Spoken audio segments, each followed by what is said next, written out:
everybody. Thanks so much. I believe in all of you, and I am confident we can do it. Thank you very much. I have just come from Buckingham Palace, where I have accepted His Majesty the King's invitation to form a government. I know people at home are fed up with politics. I hear you, and I want to be honest with you. We have not been good enough, and we need to be better. We will be. This man has no mandate whatsoever. He didn't stand on the 2024 general election manifesto. You cannot make the biggest change in British politics in 40 years without a mandate from the British people, and it will be only decent, right and proper to call a general election on that issue and to do it now. Our fifth Prime Minister in 4 years. Blimey. And, well, look, we want him to succeed. But will this one be any different? Andy Burnham, the new head honcho, the speed this all happened, I know this is a well-trodden debate already, is actually breathtaking. 1 minute he was Mayor of Greater Manchester.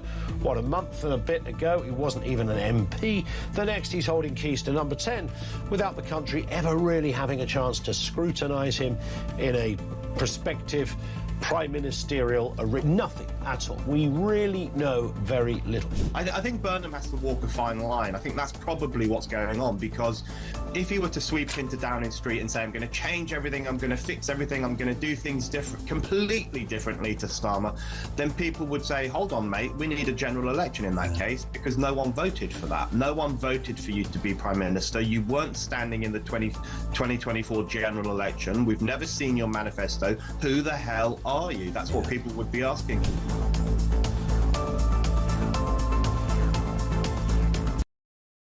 Across the UK, on DAB+, on YouTube, on your mobile, and on your side. This is Talk.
Hello and welcome, you wonderful people. My goodness, I am back with the best. It is the Talk audience, and happy Sunday.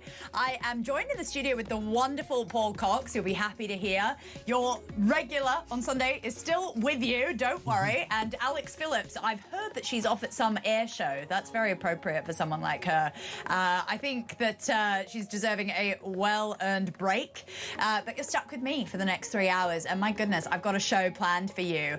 I want to talk about the town where women reportedly say that Thursday has become the day they would rather avoid the centre because asylum seekers, illegal migrants, let's call them for what they are being bussed in from the former RAF base in Wethersfield, where they are getting housed, fed, and all the rest of it. We've got another horrific sexual offence committed by a migrant, this time a 29-year-old Eritrean. He was jailed for 8 years after raping and strangling a 19-year-old woman. I'll give you all the horrible horrible details about that and why women are being gaslit by this Labour government as to what their safety is and how they shouldn't be frightened about these hordes of men coming across the channel. Well, I think some stories that I'm about to tell you actually beg to differ. We've also got a gigantic new poll that puts Reform UK on course to become the largest party in Parliament. But Daniel Hannan of the Daily Mail warns that if Reform, the Conservatives and the smaller parties of the right keep carving up one another, keep cannibalising, keep infighting, then the left could stroll straight through the middle. And that's kind of the concern at the moment that I really want to get into. And I think a lot of you guys in the audience understand the problems here with the fact that the right is so divided. Last time I was here taking over from Alex, Rupert Lowe had just announced that he wanted to have this sort of pact with Reform. Well, that didn't go very well, and pretty much everything Paul, who's to the left of me, said came true. So we're going to talk a little bit about that. Then this one, just be careful when you're sipping on your hot tea. Free condoms have been given to asylum seekers in a new and there's also a new investigation that is linking grooming gang predators to a wider network of violent criminals and drug dealers. And I'm going to talk to a victim who is asking why the man who destroyed her life is being allowed back onto the streets early, along with many others that are getting released in this early release scheme. And finally, a rare bit of common sense from Westminster. The killers of PC Andrew Harper will not benefit from the government's early release scheme. So that's a shred of good news. But what does that actually mean? And what does it tell you about Burnham's politics and his sort of knee-jerk reactions to stories in order to maintain the Burnham bounce that he's been riding the wave of? So there's that theme running through this morning's programme. Who is this system designed to protect? Because honestly, it doesn't seem like it's protecting any of us. That is really the commonality here. So let's get into it. Paul, welcome to the show. Hello, Samara. Wow. I've been reading this article about this town, Braintree in Essex, which I've done quite a lot of sort of reporting on. I dealt with Holly English, who she is kind of one of the main campaigners there. She was very much against them letting these asylum seekers move in. And now look what's happened. The town's basically uninhabitable on a Thursday when the illegal asylum seekers get bussed in. What do you make of this? Is this sort of the comical, very dark comical state of Britain right now? Women can't even go out onto the streets. I would say that when I started talking about this maybe 18 months, 2 years ago, there was comedy to be had from it. I would say right now there is very little in the way of comedy because it's got to the point where there's so many incidents, either anecdotal or proven, that are reported by the media that tell us that quite often, particularly when they gather like this, is quite a dangerous situation for women and girls. And as such, we can no longer not take this incredibly seriously. The fact that we continually gaslit, as you rightly said at the top of the show, that these people aren't of issue, or it's only a small percentage or whatever it might be. It doesn't matter. None of that matters, OK? We have enabled this and then we funneled them into a place. These women and girls, the people who chose to live in this area, did not choose to be this unsafe. They probably moved to those areas to be safe. And now all of a sudden, because we're having to share the load, because Labour says, oh, look, we're all in this together, we're not. We're not all in this together. Why not? The women have been described, they've said that there's wolf whistling that goes on, schoolgirls are allegedly being harassed, locals are complaining about theft and violence. I mean, this is what's happened, and Labour is constantly banging on about the fact that they've got all these migrants out of the asylum hotels and they're popping them into HMOs and everything's going to be fine and they're putting them in these military bases. But when you read about this, a local saying they hang around the bus station and they whistle at the schoolgirls coming off the buses. It's horrendous. Lots of women avoid the town entirely on a Thursday because it's a completely different environment. You see them hanging around the cash machines, then going into the charity shops, haggling for a shirt that costs £1, trying to get it for 50p. My wife and her friends will not come in. They do not feel safe. And what we're talking about here is that Wethersfield site. So it's 12 miles from Braintree. It's operated by Clear Springs Ready Homes on behalf of the Home Office. So that's a nice, tidy government contract there that they're raking the taxpayer money in for. And it's housing 800 men. So that's increased last time I read. I mean, how much evidence is there that sort of the crime and harassment that's been increased around these large asylum sites really is affecting the communities? Or are we just being a little crazy here? Are we just saying, oh gosh, it's just a couple of men jeering at women? You have that in Britain anyway. Well, look, let's just park everything we know for a minute. If you put 800 men of any kind, any group of 800 men in a place, it changes the dynamic, it changes the vibe. It's going to create a more masculine environment, and in massive groups like that, they feel incredibly empowered to behave. One guy misbehaves, the other guy enjoys it. All of a sudden, there's group mentality, and they're doing it. It doesn't matter if they're asylum seekers or not. For that example, if we then add in that they're asylum seekers, that their culture is entirely different to ours, they don't respect our culture, they don't understand our culture, they don't speak our language, they don't understand that women are equal in this part of the world and that we respect that they're equal. We also have this situation where the government, who are all made up of human beings, have denied their own human thoughts. One thing you do know is every single member of the government making that decision is not living in that village. The same people that said we are going to put 20% VAT on private schools are sending their kids to private schools. We know that they are lying to us and at best lying to themselves. So we know that they are not they're not experiencing the problem. No. They're nowhere near the problem, and they're saying everybody's got to share the problem except them. Now, they're no different. The reason I said they're human beings is because if you took them to one side privately and said no one would ever know this, what do you think? They would say exactly what you and I would say. There is no different. I would say there's a 0.1 percentile of human beings that would say this is a good idea. Now, performatively and politically, they will just continue to tell us otherwise, and it's harming us. It's not harming them. That's my point. And I think it's become a disgrace now. It's become just on a criminal, biblical level, a disgrace.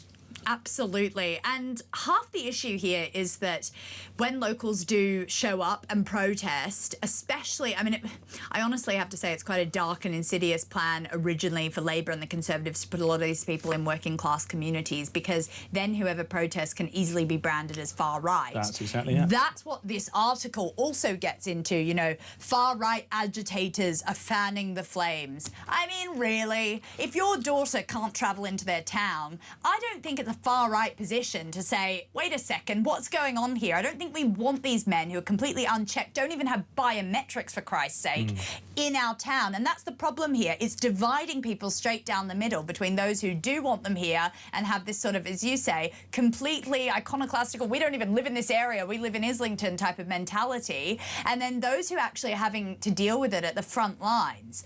Just to look at this predatory Eritrean migrant who's jailed for 8 years after raping and strangling a woman in Crewe. This just came out yesterday.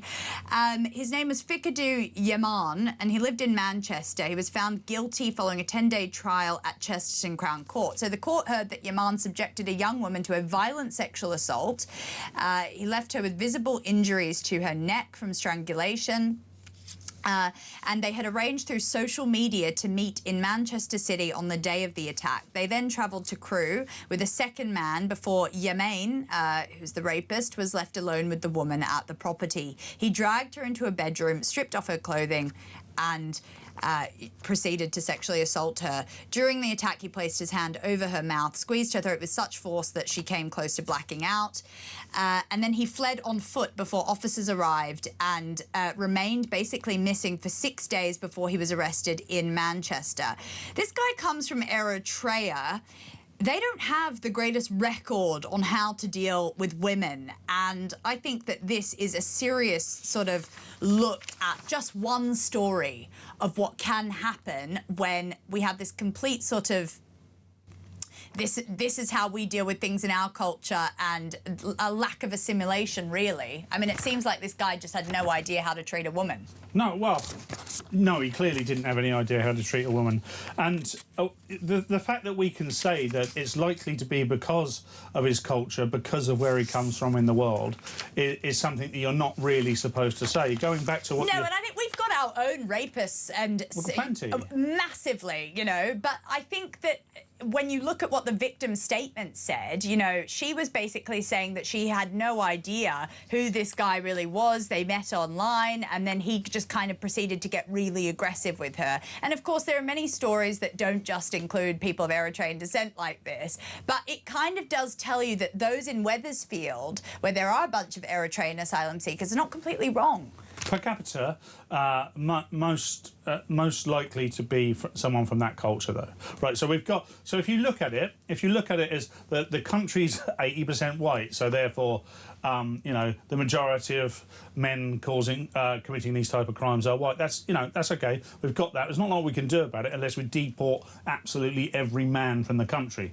What you don't want to be doing is bringing in men that have got a higher propensity to do this stuff. And create these environments in which women don't feel safe. Why we would invite it, and then once it's invited, deny that it happens. Like I said, there's no other word than criminal, as far as I'm concerned. The more you read about this, the more you're involved in this, the more you realise that it's been done unto the British public, and it's been done unto the British public by the very people that they've entrusted to help protect them. It's been done by the government, it's been done by the social services, it's been done by the police, and they're all saying, well, we've done the DEI training, and it's no coincidence, it's no conspiracy, that alongside that happening, there is this DEI training that's going on to basically say, turn the other way. So we've got this perfect storm of illegal immigration that no one wants to do anything about, the police being trained so that they can turn and can look at those men and say, their skin colour is different to mine, I must treat them differently. And then at the same time, these men are just getting away with it. Because they're an underclass. They can disappear. This guy only disappeared for 6 days. But you could easily disappear, couldn't you? No, absolutely. And it's such a poisonous concoction, as you say, of this wokeification of the West, the way that all our authorities from top to bottom kind of don't want to confront any of the real issues that are going on in this country. And then this stuff happening kind of behind the scenes, some really violent behaviour towards women and girls, you know, some real abrogations of duty when it comes to how the authorities are treating their complaints. And then, of course, this sort of people just being so polarised, you know, it's really us versus them at the moment in this country. And that's also half the problem, because we can't really, you know, discuss what solutions we might be able to do. But speaking of, we're going to talk about Reform having this massive mega poll that's showing that they could actually win the most seats at the next election. That after these messages.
The leader of Essex County Council, a chap called Peter Harris, said he was launching Operation Vanguard to pay for private security presence in Braintree, Colchester and also Chelmsford, where migrants housed on a former military base were being taken by bus to spend free time. How have we ended up like this? To me, is absolutely extraordinary. You know, do we want to make it ever more attractive for them? Yeah. They'll be demanding soon that we give them even more money.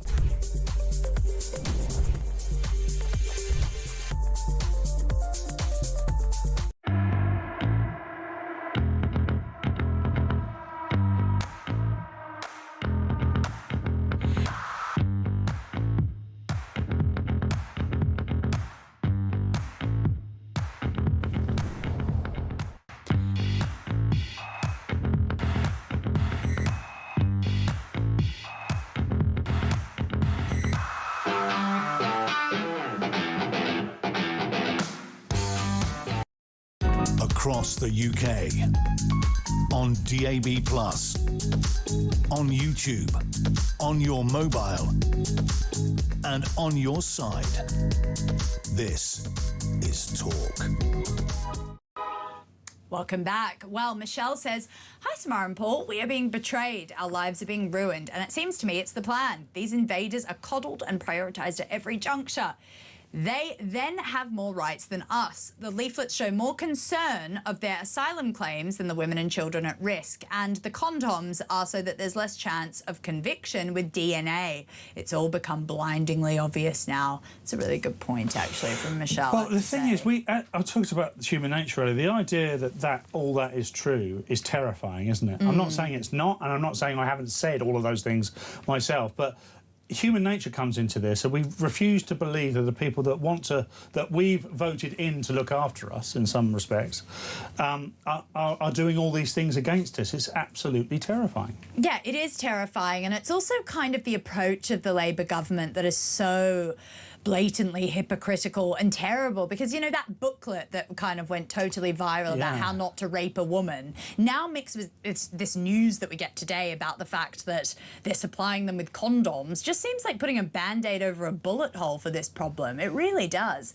Yeah, what I mean, I'd like them to explain why. I haven't seen anything in the article that says why they must have condoms. Is there an exponential number of pregnancies coming from? Is there a sexually transmitted disease issue going on, or is it because they've got this propensity to go out and sexually assault women? What is it? Tell us why.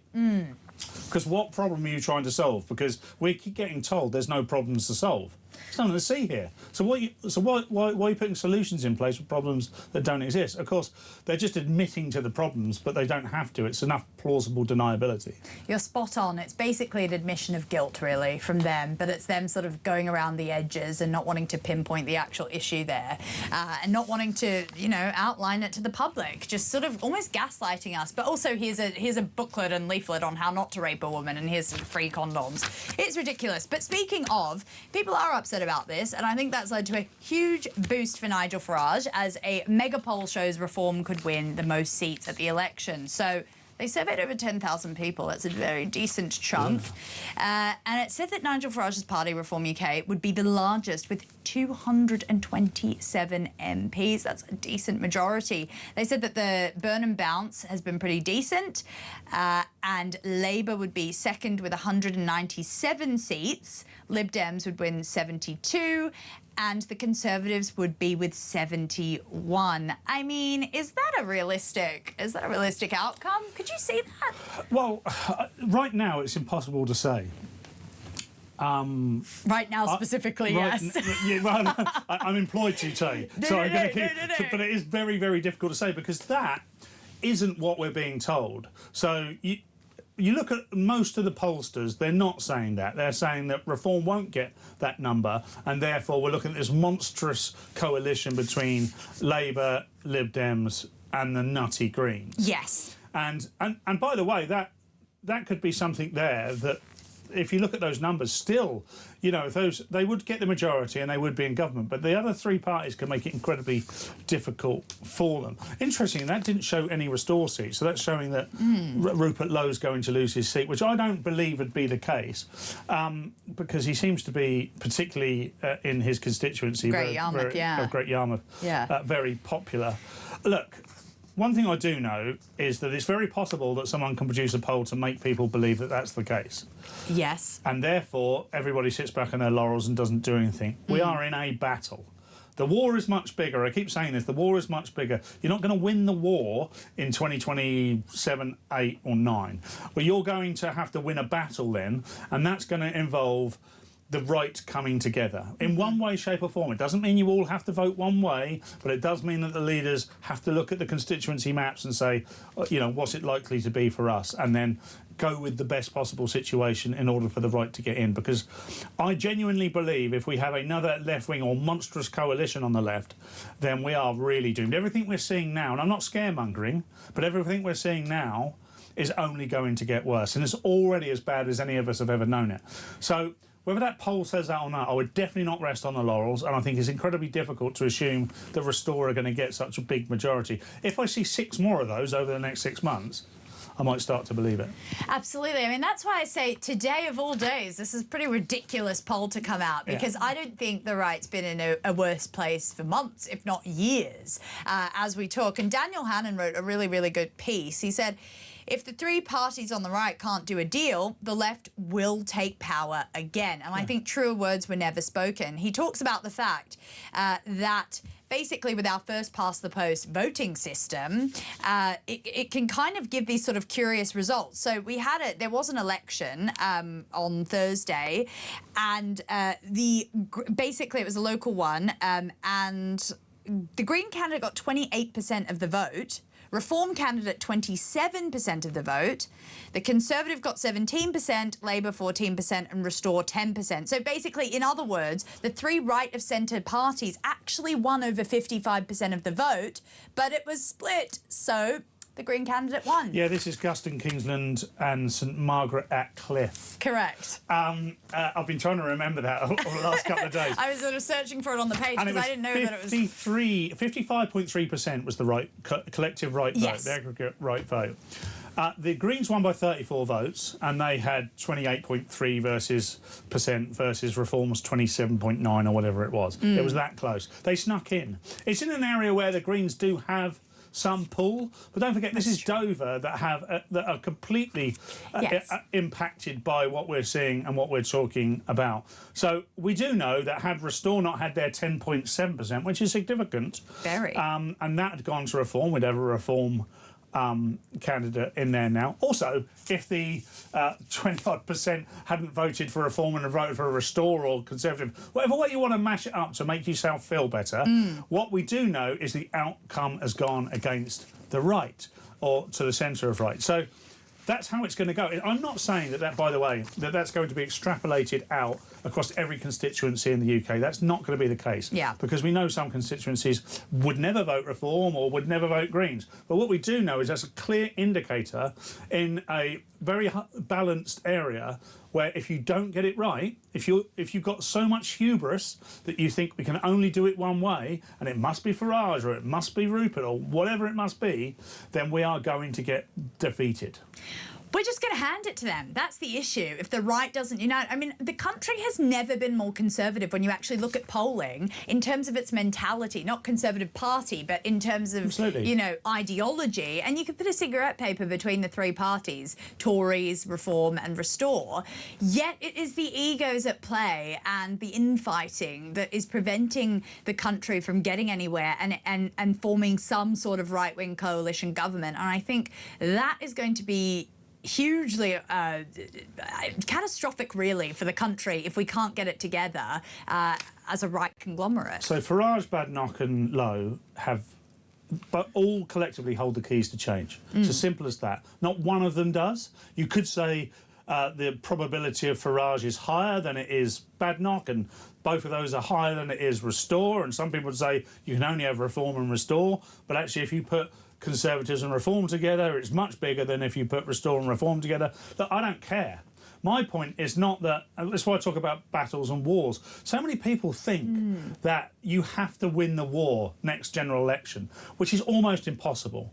No chance whatsoever are you going to get a 300, 400 seat majority on the right. Not going to happen. That would be the war won. So what you have to do is you have to have a coalition of the right in the same way as you would have a coalition on the left and make that step change. When Labour were in power, for 10, 12 years, we ended up with a coalition of the Tories and the Lib Dems because not everybody's willing to take such a massive change, irrespective of what's going on in the country. We had huge financial issues at that time. Now we've got huge immigration issues and cultural issues. And we just have to come together and realise that. And I'm not going to say which because I'm not a member of any party, but there are groupings there that I would be uncomfortable about. But what I am more comfortable about is us being patriotic. Yes, and Lord Hannon makes a very interesting point about the fact that you can't really transfer votes. So, you know, some Reform supporters, which I believe they're very patriotic people, they cannot forgive what the Tories did. No. They see 14 wasted years and they go, OK. Then you've got Tories who see Farage as a crook and a megalomaniac. That's what Lord Hannon said. And we should simply not add the opinion poll scores together because many voters would pull away from anything that looked like a coalition. So it is one of those things where once you do a deal with one side, you cancel the other out, and so on and so forth. And that was Lord Hannon. And what party he's associated I with? wonder. All I would say is but that's you some can of the see in that hubris I'm talking rhetoric about. how much he hates the guy who's pretty much got the same policies as him and Kemi. This is For the problem context, we've got. he's a Tory. Yes, he is. So Kemi Badenoch is doing a decent job. I'm not, I'm happy to say that. I'm not going to. That's not me conceding a point. I think she's doing a decent job. She presides. Pretty high and mighty though for someone who's got an ailing party. Exactly, but she presides over a party that's got absolutely no chance. In that monster poll, they get 70 seats. This is like a 200-year-old party. Yeah. So 70 seats is nothing. That's almost them done. And there's probably not a lot of way back from that. So she's got a choice at this point. She's not what she thinks she is. The Conservative Party isn't what they think they are. So what are they going to do? Are they going to consign themselves to the annals of history, or are they going to do the right thing and work with Nigel Farage? I suggest they do the latter. I completely agree, to be honest with you. As an Australian, we've kind of got the same divide where we've got Nationals who are like they're more sort of like the Northerners, if you would make the comparison, and then we've got our own Conservative Party, and they just had to do a coalition when they had a hung parliament in Australia, and I think that's kind of what's going to happen here. But then again, you've got people like Zia Youssef who would literally rather die than do a pact with the Tory party. So there is that. So the thing I would say is, unfortunately, and this is why I talk about the word hubris, because there is a certain arrogance there, and they're hubris blinded. in politics. Yes, really? unbelievable. They're kind of blinded, right? I was asked this question direct, and I genuinely believe that Rupert Lowe would rather damage Farage and Reform than anything else. I think that's too bad Alex isn't here. Yeah, well, I'm kind of glad she's not for this discussion, but. I just think that he is definitely out for Farage, OK? Yes. Now, I'm not saying that he doesn't have a patriotic view and he has a solution of his own. I'm not saying that. He does. It just so happens that underlying all of that is a hatred for Farage. Now, the same could be said the other way round. And then the same could be said of Kemi and the rest. Yeah. So So they're going to have to put their big boy and big girl pants on. Yeah, absolutely. But are they going to? I'm not so sure. I mean, these are people with huge egos and have this sort of, they feel that it's their divine right to run the country, and they're not going to give that top spot up easily. But unfortunately, I think it will be sort of like a Western battle where they all just shoot off, where they all cancel each other out. And that would be dire for the country. It really would, Paul. Yes, as you were saying, and then we'll go to break. No, I was just going to say, but I'm not sure the country will forgive them. Yeah. Nigel included. Now, see, a lot of the popularities with Nigel Farage, and rightly so. He's done an incredible job. And by the way, he's the only one of those three that have been talking this way for 3 decades. So he's the most genuinely entitled to feel like he should be in control. But none of them, including Farage, will be forgiven if we end up with that monstrous coalition. And it will be down to those three collectively. It just will be. You can't avoid that. And also, the most dangerous thing in my view about Andy Burnham is the fact that he actually is palatable to pretty much the Lib Dems, Labour and the Greens. They kind of can all get behind him, and that's kind of his superpower in some sort of ways, even though I just want to throw up after saying that. But that's what's going to happen, probably, a Lib, Lab, Greens coalition. And we'll just be all, on the side, having cancelled each other out. But will the right unite? Do give me a call or a text to 0344 499 1000 is the number. Text me about it because you guys have some great ideas here. A lot of people getting very riled up about the condom issue. We are going to get into that a little later. After the break, we're going to talk to a grooming gang's victim who's going to talk to me about the fact that some of these absolute vile cretins are getting released early. That after these messages.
across the UK.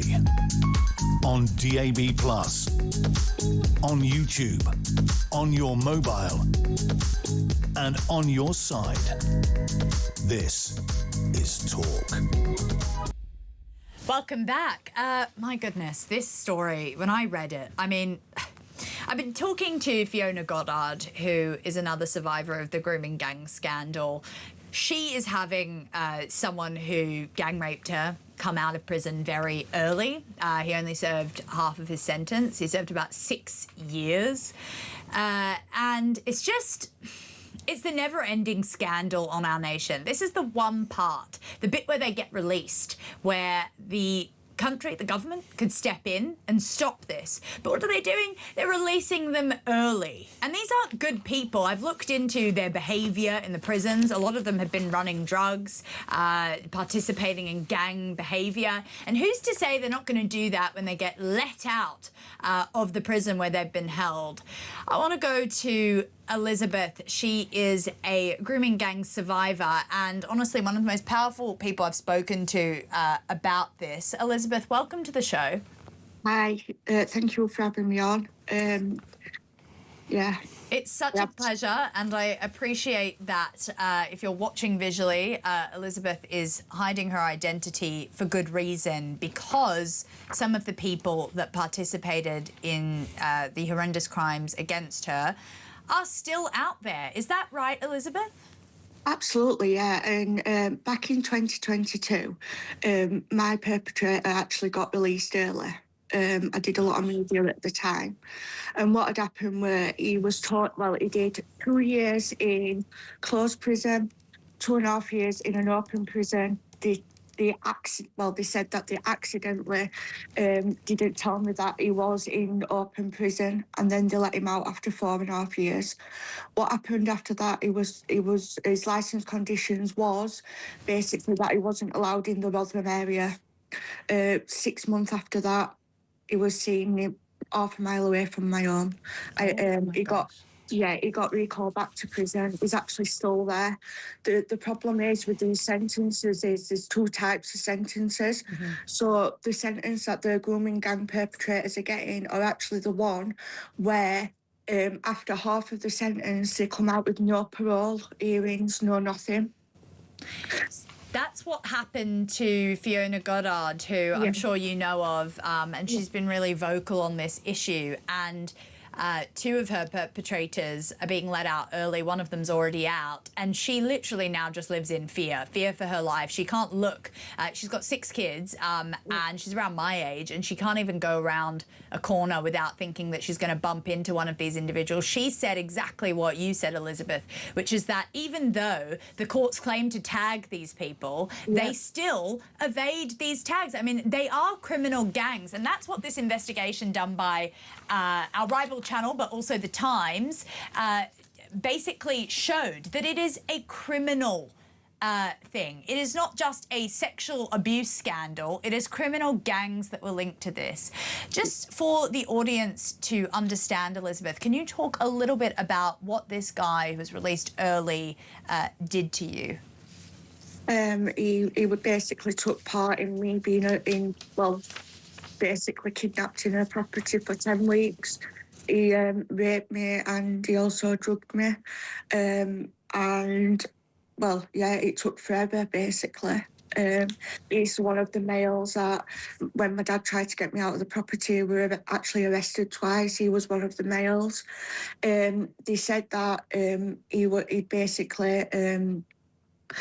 been good behaviour inside prison, but then when we've started getting parole hearings, obviously because he'd been recalled back to prison now, the parole hearings are actually coming back declined. There's been twice where they've actually said that he doesn't recognise his behaviour, he won't do anything to make his thoughts any better, and basically that he's still a risk to the public and he's due out in February, no licence conditions, no nothing.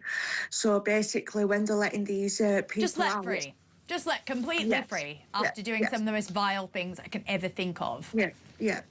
So basically, after they've admitted that he's a risk to the public, he doesn't recognise what he's done. So there's still potential risk to the public. They're just going to let him out. Gosh, I mean, do you think that he's still a risk? Absolutely, yeah. And I think because he doesn't recognise that risk as well, and he doesn't recognise and admit what he's done, is I still, well, the system and the judicial process is actually, all they're achieving is creating new victims. I mean, I know quite a bit about your story, Elizabeth, but what really does jump out to me about it is the failure on every single level. You know, social workers, police officers, obviously the perpetrators of the crimes, adults around you. I believe you were actually groomed by a woman, weren't you? Yeah, right. To begin with. So she kind of got you, she was a Muslim woman, if I'm not mistaken. Yeah, she was, I always get mixed up. She was a revert to Islam, but she was actually a white female. Right, and so she groomed you, and then you basically got kidnapped into that house and tortured effectively. Yeah. Yeah, so this is every adult that was meant to protect you didn't at the time, and I thought of you when I was reading this Times article, because it does talk about the fact that there's this network map that good journalism, not the police, not the government, has been able to find, which basically shows that there's more than 1,000 perpetrators, gangs, families, establishments, and notable individuals, including counsellors and police officers, who were connected to groomers. What do you say to that? Is there any credibility to this large map that has basically painted out how these criminal networks were operating across Britain to do the most vile things to women? Absolutely. I think they've just managed to do something that the government have been refusing to do. And I have been checking the map out yesterday, and I actually think that it's a good start in trying to get those statistics. And the thing that I've been big on for the last 12 years is that people are seeing the grooming gangs, especially the authorities, as just a lone-standing criminal act, where when you see grooming, you will see gun crime, drug crime, bad violence. Yes. They've never ever linked it, because by denying it and by not linking it, therefore it makes the issue seem smaller than it is. I couldn't agree with you more. And you're right about, and I think that that's kind of how we almost need to reframe this, and how I wish the government reframed it, is that it is a criminal trafficking organisation that has wrapped its kind of fingers around this whole country. And when you hear about things like conversations between family members, like Muslim brothers, majority Muslim brothers, talking about how they're going to take these girls, you know, where they're going to take them and what they're going to do to them at family gatherings, you know, then counsellors being involved in that, corrupt counsellors, corrupt social workers. We know that actually some of the people that participated in the gang rapes were actual officers, like, you know, people who were meant to be wardens on the streets, etc. You know, you have people like Shabir Ahmed, who is one of the biggest grooming gang ringleaders. He's now been let out of prison, and he's in a pretty comfy facility enjoying cooked meals by them, and all he's got to wear is a tag. I mean, how does that feel to you as someone who is a survivor of this? It's absolutely disgusting, because yet again we're seeing that mirrored behaviour where we weren't believed. We then were believed because it come out and they got caught. Otherwise, we were just a burden to the authorities. To then put ourselves in a position where we're reliving it, we're going through the judicial process, we're going through the sentence, because it's not easy going through the judicial process when they're actually in prison, because every step of the way you're waiting for them to say, well, they can come out now, or they're showing good behaviour. It's like a slap in the face. To then, yet again, the criminals are getting treated better than the victims again.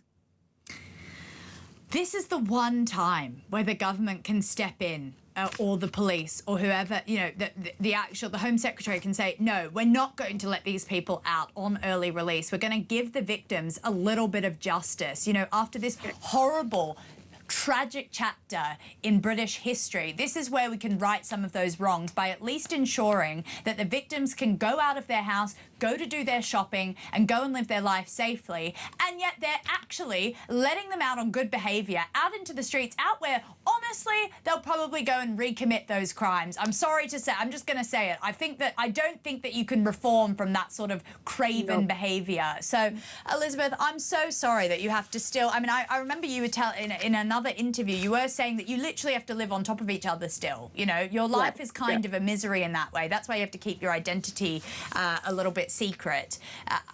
Is there anything? Is there any sort of glimpse of light in this future here? Is there anything that you're doing to just get through, apart from speaking out, which is beyond powerful?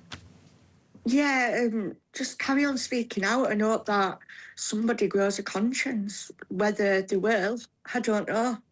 I think we're out of those depths.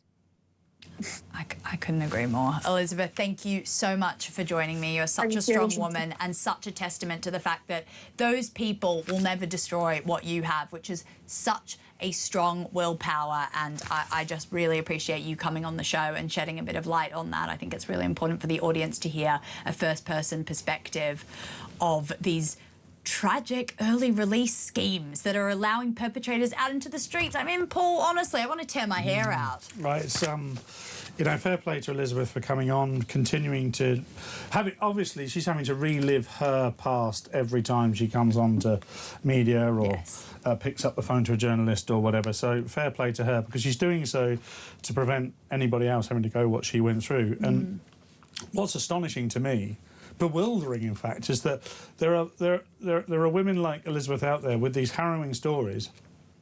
We're still gaslit day in, day out by this very government. And we have been by the previous government as well. Nobody's taken this seriously. It's always been turned the other cheek. It's always been looked the other way. And, you know, I just feel incredibly sorry for people like Elizabeth. And there's, unfortunately, thousands of Elizabeths throughout this country. And so there are new Elizabeths being created every single day. Yes, and thanks, government. Now Elizabeth has to walk around and see her perpetrator because he's been released early. So that's great. I mean, honestly, and it's more. I was talking to Fiona Goddard this week. She's absolutely in pieces. She can barely do media because of the fact that the perpetrator's getting released early again, and she's crying out for help, and they're just not listening to her. But there you go. That is the grooming gang scandal in a nutshell. Victims still being treated like dirt by the authorities. I just wish they would build judicial policy from the victims up. Yes. With the victims in mind, rather than political incentive down. It always feels they go to political incentive and work back from there to try and shape it and shift it to make it like it's good for us and good for the victims. It never is. It's because they want to achieve something politically. If you just started with the victims, none of this would happen. There would be no early release because there isn't a single victim out there who's going to say, yeah, just let them out early. Find another way. There are other ways to do this and they're just not doing it. No, absolutely. I just, it is interesting, isn't it? Because when I talk to people like Ellie Reynolds, they've tried to get their life back together, but she tried to participate in the inquiry with Jess Phillips, and that whole thing and they tried to obviously go to victims and say, well, let's try and build some legislation around your experience, etc. Let's try and do a proper inquiry and then go from there. But unfortunately, Labour had to make it political, and Ellie was telling me, you know, Jess Phillips and the gang and all those people in that inquiry were saying, oh, let's not talk so much about the ethnicity of who perpetrated that on you. Let's tick this specific box. They were making it really hard for the victims to actually get what they were feeling across because they wanted to fit it in their Labour, everyone is equal type of strange philosophy. No, you know what I mean? Jess Phillips, it's difficult to find the right words for this time of day because I don't think there's anything worse than somebody who pretends to protect but then harms even further. And Jess Phillips, whether she wants to admit it or not, and I guarantee you she is unable to admit it, but she has thrown these women under the bus. Yeah. No, she has. And I've got some breaking news for you. 2 people are missing and 3 others have been rescued after a fishing boat sank in the English Channel. The Maritime and Coast Guard Agency was alerted by a report about the vessel with 5 people on board being in distress off the coast of Plymouth just after 6 p.m. on Saturday. We'll bring you all the latest on that as it develops. More about the condoms and the horrible radical. Oh, sorry. Gosh, I've got my story wrong. We're going to be talking about PC Harper. We will be talking about those free condoms to illegal migrants as well, because I think it honestly all feeds into what we've been talking about this morning. That after these messages.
The leader of Essex County Council, a chap called Peter Harris, said he was launching Operation Vanguard to pay for private security presence in Braintree, Colchester and also Chelmsford, where migrants housed on a former military base were being taken by bus to spend free time. How have we ended up like this? To me, is absolutely extraordinary. You know, do we want to make it ever more attractive for them? Yeah. They'll be demanding soon that we give them even more money.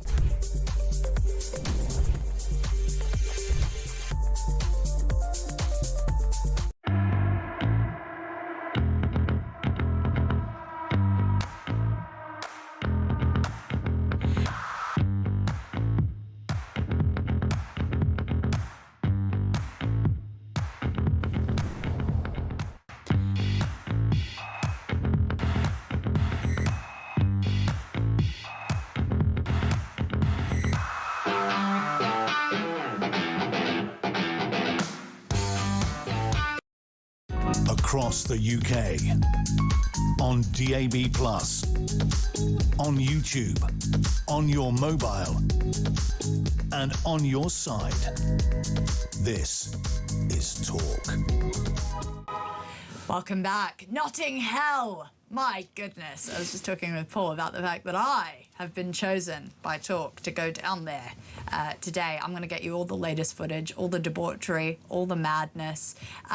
79 knives have already been seized, I think, by the authorities. This weekend. Hasn't even started yet. Yeah, hasn't even started. They've already taken them away. Looking to be a great one. Not. I really hope that everyone stays safe. We're going to actually do a debate about this in the 11 hour, 11:30 around that. I've got someone who's very in favour of Notting Hill Carnival, thinks it's a celebration of diversity, think it's fabulous. And then someone who really thinks that it should be banned, considering people have died. And if the type of stats that came out of Notting Hill Carnival came out of Glastonbury, we would shut it down tomorrow. So we're going to have a big debate about that. Definitely stay tuned, because I think that's going to get very fiery. Chris Dully says, "Hi Samara, I'm so impressed by Elizabeth and her determination to get justice for all the abused girls. You mentioned the Home Secretary intervening. Not a chance. Unfortunately, Muslims and others will always look out for each other. Just look at Sadiq Khan's disgusting behaviour and refusal to acknowledge the abuse by the grooming gangs. Labour need the Muslim vote and will never do anything to upset them." Chris, I agree with you, but I also think Muslims are not fine with this. You know, they actually, a large majority of them want to see people clamp down on these individuals. They're not happy with this community, but I agree with you. There isn't enough outcry from their side sometimes about this sort of thing. Paul's also said, hi, Samara, the women aren't protected because it's history repeating. They are white women. Thank you, Paul from London. And Sue has said, Paul and Samara, these are disgusting things. They should be deported or physically castrated if they are British passport holders. Castration? Thoughts? Thoughts, Paul? Yeah, I mean, physically castrating, I don't know who's going to do that job. Yeah, mentally castrated. I'm not up for that. Yeah. That's where you draw the line. I do get angry, yeah, but I don't want that job.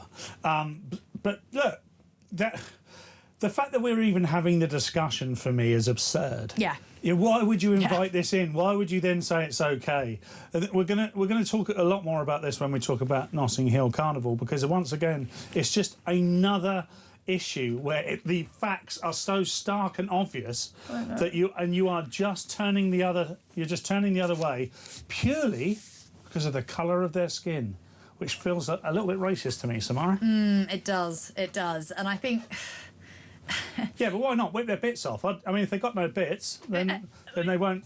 I mean, that's not really a headline, is it? Happy Sunday. Let's talk about castrating people. Speaking of castration, another way to kind of castrate people is to hand out free condoms. Fill your boots, boys. I'm joking. I'm joking. I'm getting totally abused by my producer behind the scenes. Stop this, Samara. Well, illegal migrants living in taxpayer-funded hotels are being handed free condoms by the NHS. Yes, that's where your taxpayer money is going. This is a report by the Daily Express. The news comes just days after the same national newspaper exposed the Home Office was teaching migrants not to rape women. I mean, come on. These contraceptives are being sent to hotels housing migrants completely free, and NHS England confirmed that all asylum seekers living in taxpayers' accommodation are receiving these free condoms. So this is a nationwide policy. Yeah, it doesn't sound like they're taking the former very seriously if they're handing out condoms. If they're going in and saying, here's a pamphlet in English that you won't understand about why not to rape women in England, it's bad. Raping's bad. And then you go, here's a bunch of free condoms. What message is that sending? Look, I don't want to look after these people. We don't send, you know, the idea that we want to be kind, for me, is past. You know, you give someone a certain amount of time, don't you? You give them a certain amount of rope and then they hang themselves. Now, as a community, if they were policing themselves and there were a couple of bad eggs in the bunch and the rest were good lads and they were looking after the situation, saying, we're double sorry about this, we're going to make sure, you know, Harry, Larry and Barry, and they're obviously not called that, we're going to keep them under wraps and you'll never see any problems again. Maybe we could have a conversation. But they're all in it together. They don't care. It doesn't matter if there's 1, 2, 3, 20 bad eggs. There's bad eggs. And we're allowing them in and we shouldn't be looking after them. We shouldn't be giving them anything, condoms or otherwise. So for me, all of this is totally absurd. It's very simple. Gather them all up, put them back on the boat and wave them goodbye. I feel like, first of all, yes, but second of all, I feel like I'm just going insane, or I need to be put in some sort of straitjacket, because when you look at the leaflets handed to the illegal migrants saying, don't rape women, beat them, or have sex with children, it's like they're saying everything that we've kind of been saying on this channel for many, many years, but they actually are trying to just say, let's just give you some free condoms and a booklet and that'll solve the issue. No problem at all. We acknowledge this exists, even though we've said that you're lunatics for pointing out the obvious right side of politics. No? It's the middle management lanyard class, isn't it? They think that what they could... This is not them politicking or policying. What they're saying is we need an insurance policy. So we put a pamphlet out, we've told them not to rape. Oh, they carried on raping. Well, we did our best. It's always an insurance policy. It's like when you get sent on a health and safety course at work, or a how to work in a diverse office course at work. They're not actually saying to you, you know, you're wrong, they're right. What they're saying is, we're telling you that we're providing ourselves with an insurance policy to make sure that when there's a problem, you can't come back and get us. More after these messages.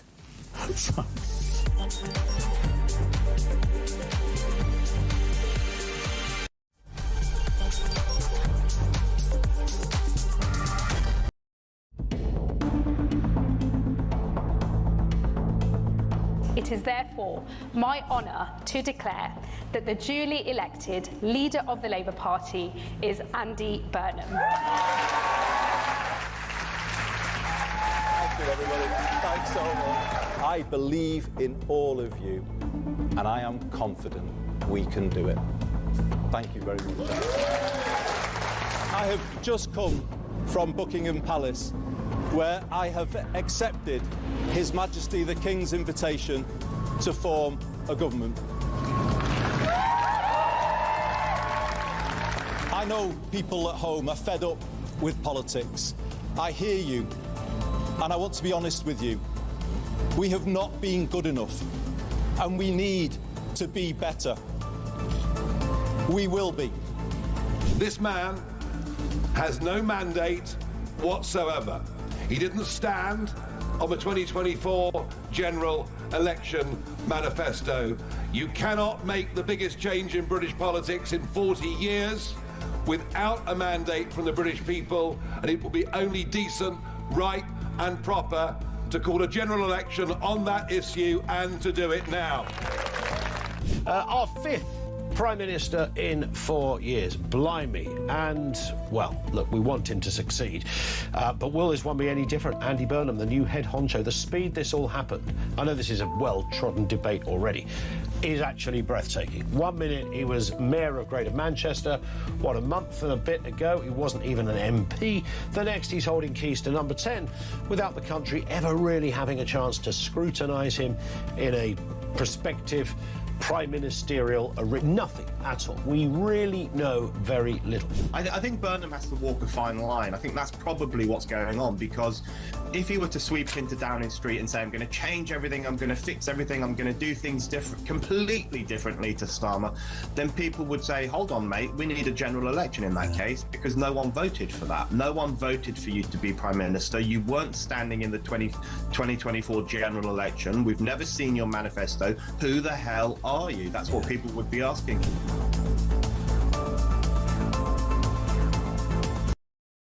Across the UK, on DAB+, on YouTube, on your mobile, and on your side. This is Talk.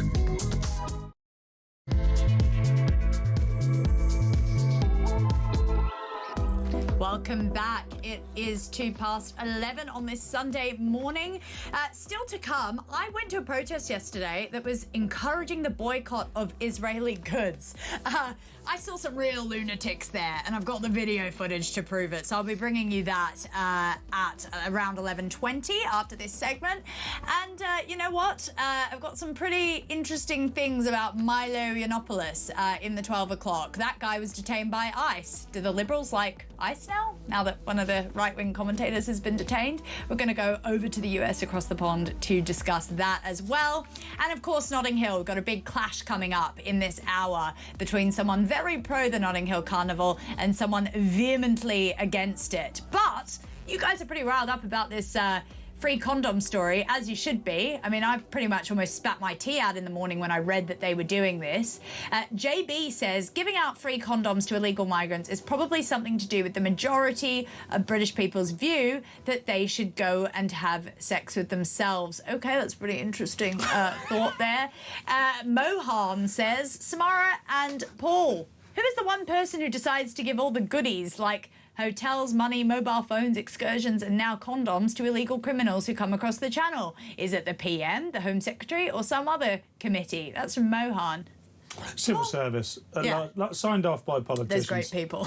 But the blob, essentially. Yeah. They're making those decisions with or without the politicians, for sure. Yeah, I mean, anyone would Deport like the blob. Yeah, deport the blob. Get rid of the blob. Someone who is kind of trying to do that, this just in, Reform pledges to prosecute firms that house migrant offenders. So they'd obviously be referencing Serco and others that get government contracts, and they want to prosecute them. Of course, this locking up of people is spearheaded by Zia Youssef, who has quite a love for doing that.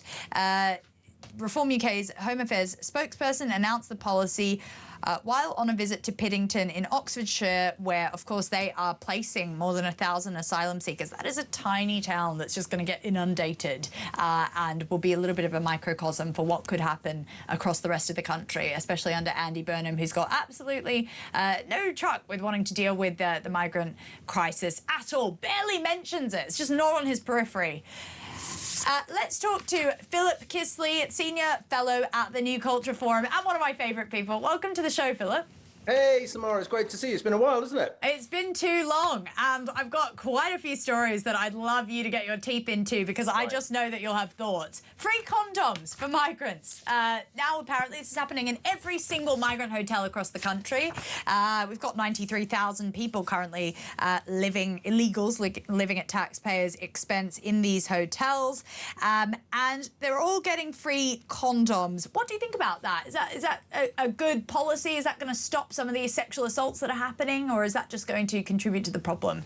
Well, I think probably all of those things and none of them. It's difficult to call it a good policy, but by the same token, you would want these people controlling themselves.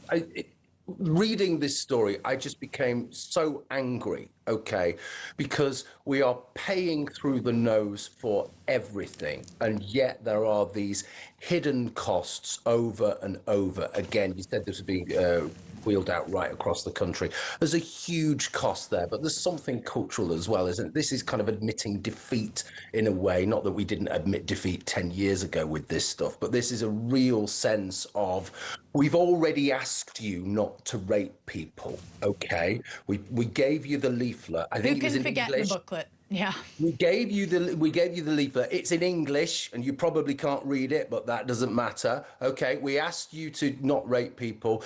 Now, if you do feel that you need to, at least we're going to give you condoms. Please do it with a condom. It feels as though that is the underlying message to this. And I think, having spoken to a couple of people this morning, that's what other people feel the underlying message is as well. And that's just awful. We should not be dealing on these terms when we are talking about mass immigration, when we are talking about numbers of young men who are descending on particular places. You just mentioned Piddington there before.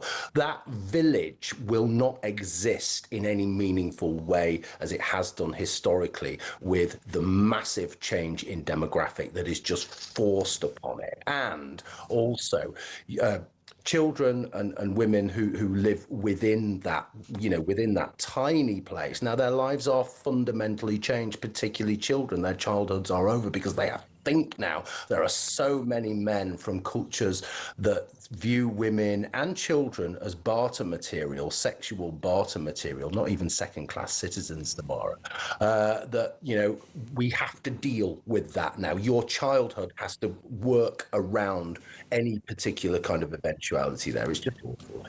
Yes, no, you're completely right. I was actually just listening to an account from a resident in Piddington, and she was saying, my son, who's, 8 years old, can't now go and put flowers on his sister's grave at the weekend, which he used to just go and bicycle to, because he doesn't feel safe anymore. And that's the real world consequences of some of these, absolutely flagrantly irresponsible government policies and decision making that happens in the palaces of Westminster, and just absolutely doesn't translate down into the towns that it affects. Interestingly, Shadow Home Secretary Chris Philp said British taxpayers are funding contraception for illegal migrants while British people can't even get a dentist appointment. Is this two-tier, Philip? Is this what we're living in now, where you've got illegal migrants? I mean, try and explain this to Winston Churchill, for example. Yeah, We've got illegal migrants receiving free condoms, but if you want a dentist appointment, forget about it. It'll be 6 months to 9 months wait. Or even just try and explain this to people of my parents' generation, for example. Try to tell them the detail. Okay, it's a good, it's a good comparison there, and many people simply cannot afford dental treatment. There are no NHS dentists. That's the stark reality. But it's not just condoms in this country. I was thinking back to a story we were talking about. I think it was me and Kev this time last year. In 2025, the British taxpayer stumped up something like 75 million to send condoms to Pakistan. I remember that, the foreign aid scandal. Okay, so not only are we paying for condoms for migrants in this country. We're paying practically for the whole of Pakistan.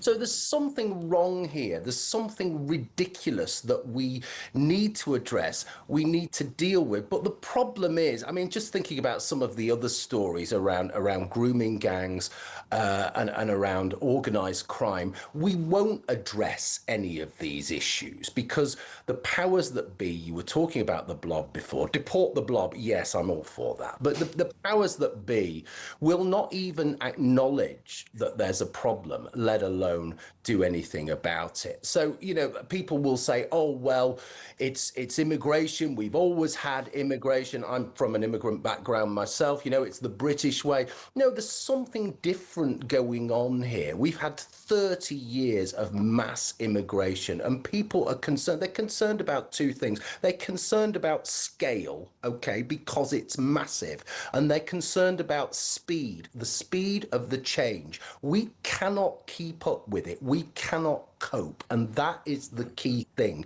And it's impacting massively on these little places that are just not equipped to deal with a completely different demographic descending upon them. And what's our answer to this? Oh, well, let's give them condoms, cross our fingers and hope for the best. It's not going to work, is it?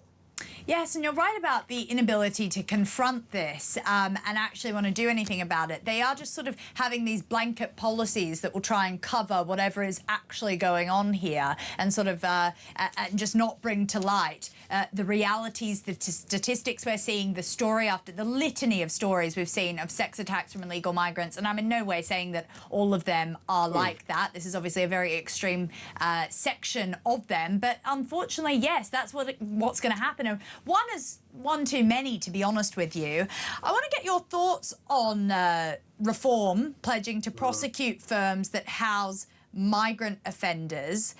What are your thoughts on that? Is that a little extreme? I do sometimes get my back up a little bit about some of these Reform UK policies that are kind of, we're going to jail the Vodafone executives who gave free SIM cards to illegal migrants. We're going to do this and that. I totally understand why they want to do that, but I also feel that that only works when it's, you know, a right-wing government. Say a left-wing government was to come into place and start using those same tactics for their ideological warfare. What do you think of things like this, things like prosecuting these firms that are making a bunch of money off the British taxpayer? Well, like you, I've got mixed feelings about it. On the surface, I think, well, yes, they're making a bunch of money off the British taxpayer. They should not be doing that. So something needs to be done about it. But it's when you dig down into the detail and the process and how this will work, that's when you come up against all sorts of problems. We've mentioned the blob a couple of times before. Get that kind of stuff past the blob. Get that into Parliament. Make that policy if you can. I think there will be major, major problems there. And part of it as well for me, again, I'm kind of in principle, I generally agree, but it has the aura of headlines about it. And it has the aura of kind of looking to deal with something really big, but actually not dealing with the fundamental problems. There's no easy fix to this. This is a long-term, deep and complex look at what's been going on in society for the last 30 years. It's reversing the trends.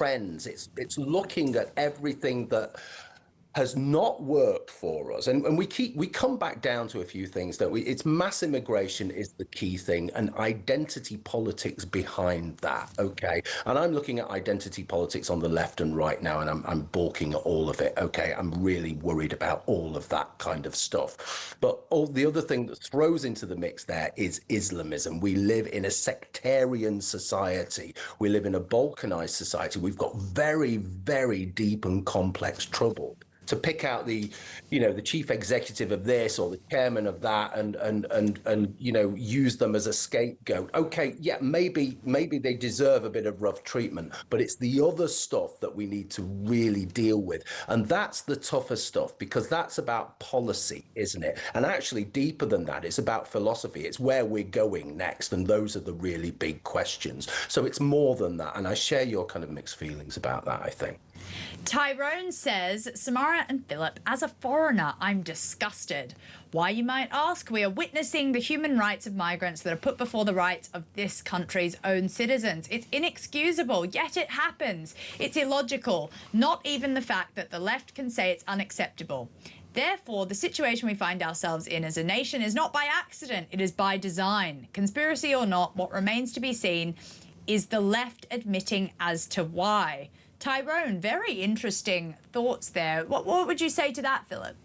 Yeah, it is one of these things, and people bang on, especially from the left, don't they? They bang on about human rights. Human rights fundamentally are about choice and the freedom to have choice.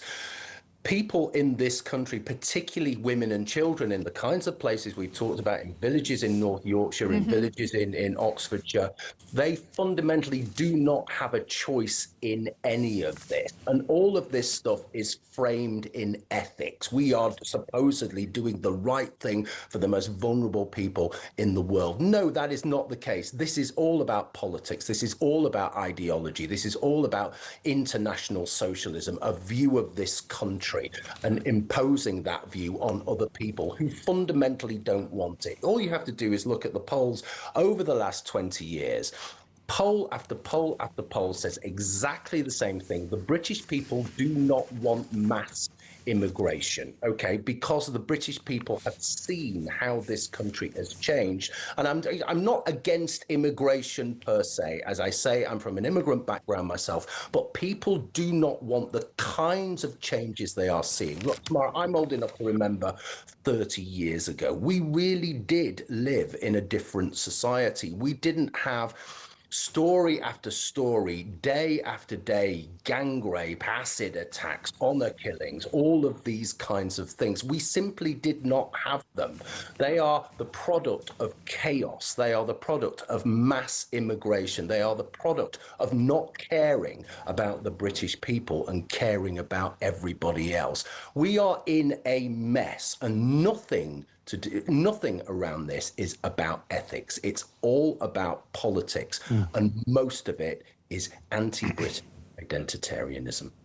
Yeah, I always wonder where the refugees welcome charities are when we see people dying on the channel trying to cross because they've been offered this sort of utopia on the other side of it by these lefties in charge and also the Conservative government, etc. They're never there when there are people drowning, and they're never there when people get human trafficked over. I mean, just in the report we released this week, it showed that a lot of these people don't even pay the people smugglers to get across. They just say, oh, you can work for it when you get here. And of course, that's just textbook human trafficking that we're facilitating in this country. Not very warm and cuddly, is it? I mean, just quickly, I want to get your thoughts on the Notting Hill Carnival, Philip. I've had Scott, who is a former police sergeant, text in. He said, I worked at the Notting Hill Carnival at least a dozen times, and quite frankly, it's a disgusting event that shows the lowest of the low of London. It's just a cover for crime within the black community, and it's rarely called out. Officers on briefings are asked to avoid making arrest where possible by senior officers so as not to offend the so-called community groups and leaders. Two-tier policing at its best. That's Scott in Surrey. Really interesting point there, and I have to say it was the particular year, and I'm not saying I think there's a very textured community that comes out. It's not just black people for Notting Hill Carnival, but of course that's where the roots came for the carnival itself, and its 60-year anniversary obviously this year. But you did see that horrific year after BLM, where we had stabbings, we had 8 people got killed, we had a mother that was literally stabbed in front of her son. It was not exactly a family fun day out, and that kind of did happen in conjunction with BLM. What do you think is going to happen this year, and is it just going to get worse until we actually have some proper policing on the streets? Because it's right, Scott's right, the police officers hate doing this. I actually live in that area, and I've spoken to a couple of them, and they literally loathe the days they have to police this event. Yeah, it's unofficially called the Notting Hill Carnival, isn't it? And for very good reasons, I think. This is, again, it's about ideology and it's about rights and responsibilities and the complete imbalance that we have in this society. So people like you and me are supposed to take on the responsibility for everything, while some people in this society just have rights and can do whatever the hell they want. Meanwhile, the police are kind of stuck in the middle, and they literally cannot do anything, or they refuse to do anything because they're terrified and they're frightened of being called racist. Like you, the Notting Hill Carnival is a very particular iteration of black culture. It's partial. It doesn't speak to the vast, actually, majority of, I know I sound kind of ridiculous saying that, but the vast majority of black culture in this country. It's very specific, and it's cheered on by the same people, by the leftist identitarians, but it's a vision of Britain that an absolute minority wants, and everybody else, we do not want that, because we see, not only do we see violence and like ridiculous sexual promiscuity that leads to all sorts of misogyny, but we see the very simple fact that none of that stuff is addressed by policemen and women. You see policemen and women actually being sexually abused in the street, and they have to go along with it, pretending that they're enjoying it. There are God knows how many zombie knives collected already, I read in the paper yesterday. And I'm thinking to myself, my God, how many would there be if the police were really up for doing their job and really wanted to police this properly? I mean, the obvious answer is that this should be closed down, but of course the police will never do that because they are terrified of doing their job. And I think that's where we are, and it really does symbolise quite a lot of what's going on in this country at the moment. Oh, and Sadiq Khan loves it. He thinks it's the biggest celebration of diversity and multiculturalism ever. I think the crime stats would say differently. Philip Caselli, thank you so much for joining me on this Sunday morning. That's Philip Kisley, Senior Fellow New Culture Forum. I've known Philip for ages, and every time I talk about him, I've got a different pronunciation to his last name. It's a wonderful last name, though. I think I can't get as bad as Kev, though. Kev does really butcher it. I joke. Paul, Notting Hill, are you going to go? Are you going to go to the Carnage Ball after this? I'm usually on there. Where are your feathers? Where's the... They are out the back. You know where they are. Where's I showed you my outfit when I came in this morning. And you said it looked horrendous. No, I've never been. I've driven past it. I often work in that part of London. Yeah. And I've driven past it a number of times at this time of year. Unfortunately, last year I was a victim of the Notting Hill Carnival. I parked my car near the carnival, and when I came back, my golf clubs had been stolen. Are you serious? I'm double serious. Oh, my God. I wouldn't joke about my golf clubs so much. Yeah, I didn't take you as a golfing man, but all right. Yeah, no, whenever I say that, people just who say... is he? He's just, just a top lad, all-rounder. A bit like Philip Kisley, really. Yes, actually. He is a legend, isn't he? Yeah, I mean, it's disappointing to find out these of foreign descent. So, yes, well, remigrate. Philip, joke. I should remigrate. I'm the Australian migrant here. I'm totally... Yeah, it's hilarious. But I think it's actually... He makes such a good point about migration, because it takes someone like him with his background to understand what's actually going on. I feel the same about... My dad is Indian. He immigrated to Australia, and that was at a time when they would take in, like, 5,000 immigrants a year, and he was actually properly able to assimilate into the culture, marry an Australian woman, have me, etc. And I think it was better for both people, because he felt like he was getting a golden ticket to a country, and it was such an amazing opportunity that he had to make the most of. And on the other side of things, they wanted to welcome him because he was, one of only 5,000 people. So that's why mass migration is, I think, where it gets a little gnarly and where everything gets lost in the process. Yeah, Philip's absolutely right as well when he talks about 30 years ago being a very different place. And I know it's quite easy sometimes to get caught up in nostalgia and view the past through rose-tinted glasses. But in terms of the vibe of the country, the way we operated, our culture, it was vastly different. A lot of people want to get back to that, and it wasn't perfect. No. You can point out a whole raft of societal issues from the 90s and 80s. But in terms of the crimes that Philip laid out, none of them really existed. That would be a huge story once a year, once every couple of years or something. Now, it's not even a big story, and it's every other day. and we're told we're told it doesn't happen, which is much worse actually. The crime itself is incredibly bad, but by the authorities that are supposed to protect us, to be told continually that this isn't happening is actually just as bad as the crime, as far as I'm concerned. You're bang on, Paul. You're completely right. And speaking of living in some sort of fantasy land, we are going to talk about the Notting Hill Carnival. We're going to have a bit of a debate. I'm sure Paul's going to get involved. Oh, yeah. He's got his golf clubs at stake now. I actually did get assaulted as well during the Notting Hill Carnival last year. So, yeah, it was messed up. I'll tell you about it after the break, after these messages.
The leader of Essex County Council, a chap called Peter Harris, said he was launching Operation Vanguard to pay for private security presence in Braintree, Colchester and also Chelmsford, where migrants housed on a former military base were being taken by bus to spend free time.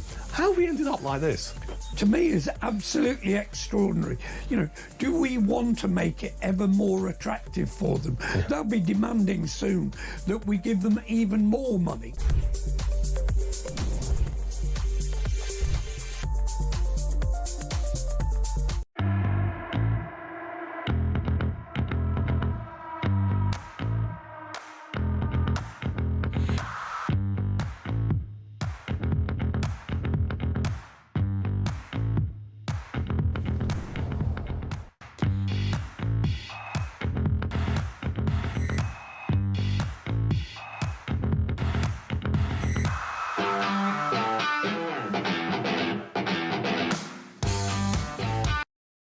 Across the UK, on DAB+, on YouTube, on your mobile, and on your side. This is Talk. My Notting Hill. It was, yeah, I just basically was on the bus and someone just grabbed my arm and started saying, if she doesn't come off the bus with me, I'm, and he was from the Notting Hill Carnival fun show, the family fun day out. If she doesn't come with me, I'm not hopping off the bus. And then he hopped off the bus and grabbed another woman, and he was clearly high off his face on whatever the hell he had taken at the carnival. There's a lot of drug taking that goes on, a lot of alcohol involved as well, as with a lot of festivals, but this, it is particularly out of control at the Notting Hill Carnival. Stats will just tell you that. And I went to the police and they said, there's nothing we can do, Samara. It's Notting Hill Carnival. It's just another incident. And I went, okay, great. I'm psychologically scarred for life. Probably can't take that number bus again, but oh well. Notting Hill Carnival, fun times. So that's what happened to me. Of course, there's worse that has happened in general. I've also been chased with a knife, etc. Don't live in my neighbourhood, that's for sure. It's not even a terrible neighbourhood. I pay a bloody fortune to live there, and it's still terrible. Thanks, Sadiq Khan. That's my rant for the day. Maybe a little shorter than Alex's. I miss Alex's rants, and they'll be back next week on Sunday. She will be back here. I want to talk about Israel because there was a boycotting Israeli goods protest yesterday. This was in Bayswater, but it happened all across the country. It was, interestingly, it was an event that was organised on Facebook, which was started by this guy called Mark Zuckerberg, who is a Jewish person. But it was about boycotting Israeli goods, of course. The irony in that, I mean, yeah, they try to boycott essentially things like coffee beans and any company vaguely kind of attached to Israel. And when I asked about vital medications, because a lot of those are Israeli funded, researched in Israel, they said that they can take medications, like life-saving medications that are done by Israel, because of course, like they need to think about their dementia or whatever they're dealing with. So that's literally verbatim what they said. So medications are not boycotted, but hummus is. That was what was going on. Let's take a look at an interaction that I had with one of the people handing out pamphlets. If you want to believe,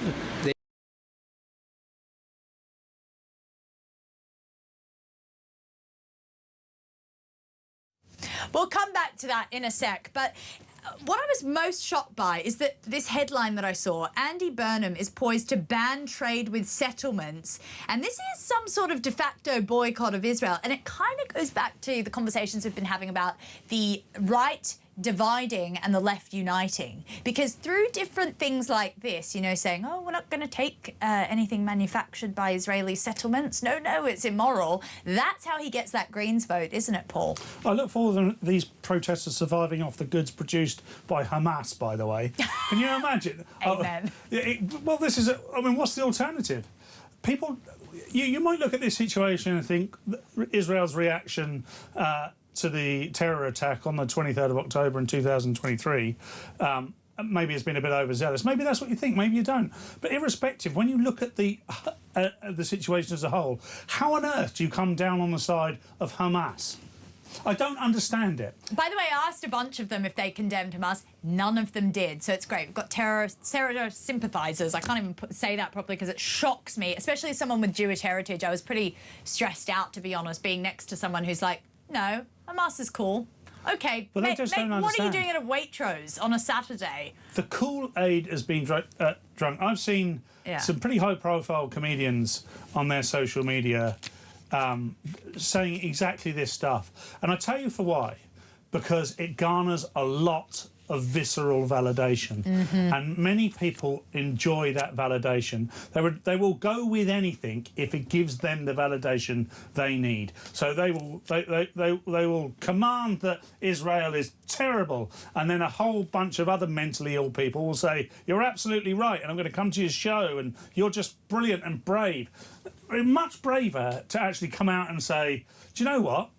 Israel, not so bad, really, all things considered, and it's the only democracy in the Middle East. It's the only place in the Middle East you can really feel safe if you're homosexual. It's the only place you can really feel safe and wander around if you're a woman, particularly a Western woman. It's the only place that are trying to protect the world from Hamas, from Hezbollah, from Iran.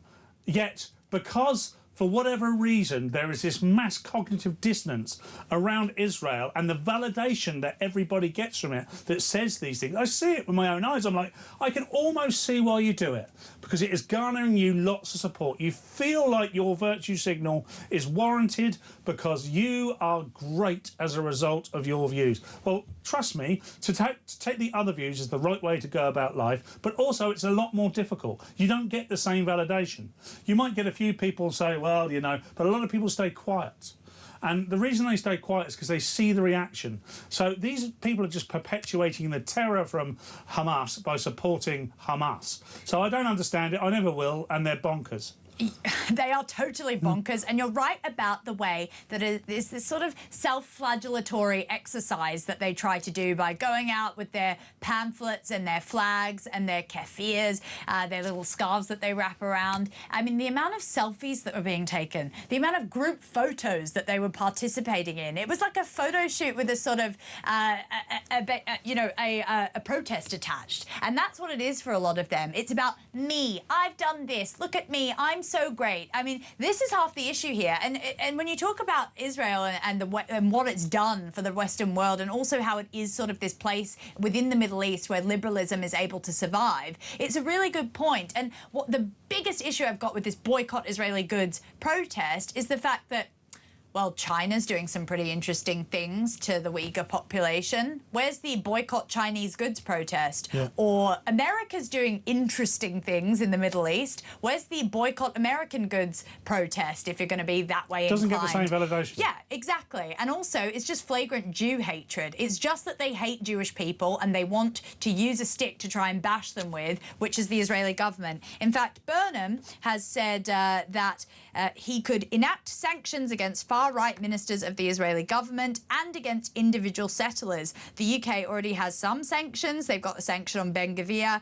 and also Finance Minister Bezalel Smotrich. But Ben Gvir, he has said some pretty controversial things, but still, you know, this is someone who, the same government, Keir Starmer met with the Syrian president. I mean, I don't understand the two differences between some of these people sometimes and where we draw the moral line. I just want to quickly go to that clip of me talking to a baseless pensioner about why he was there.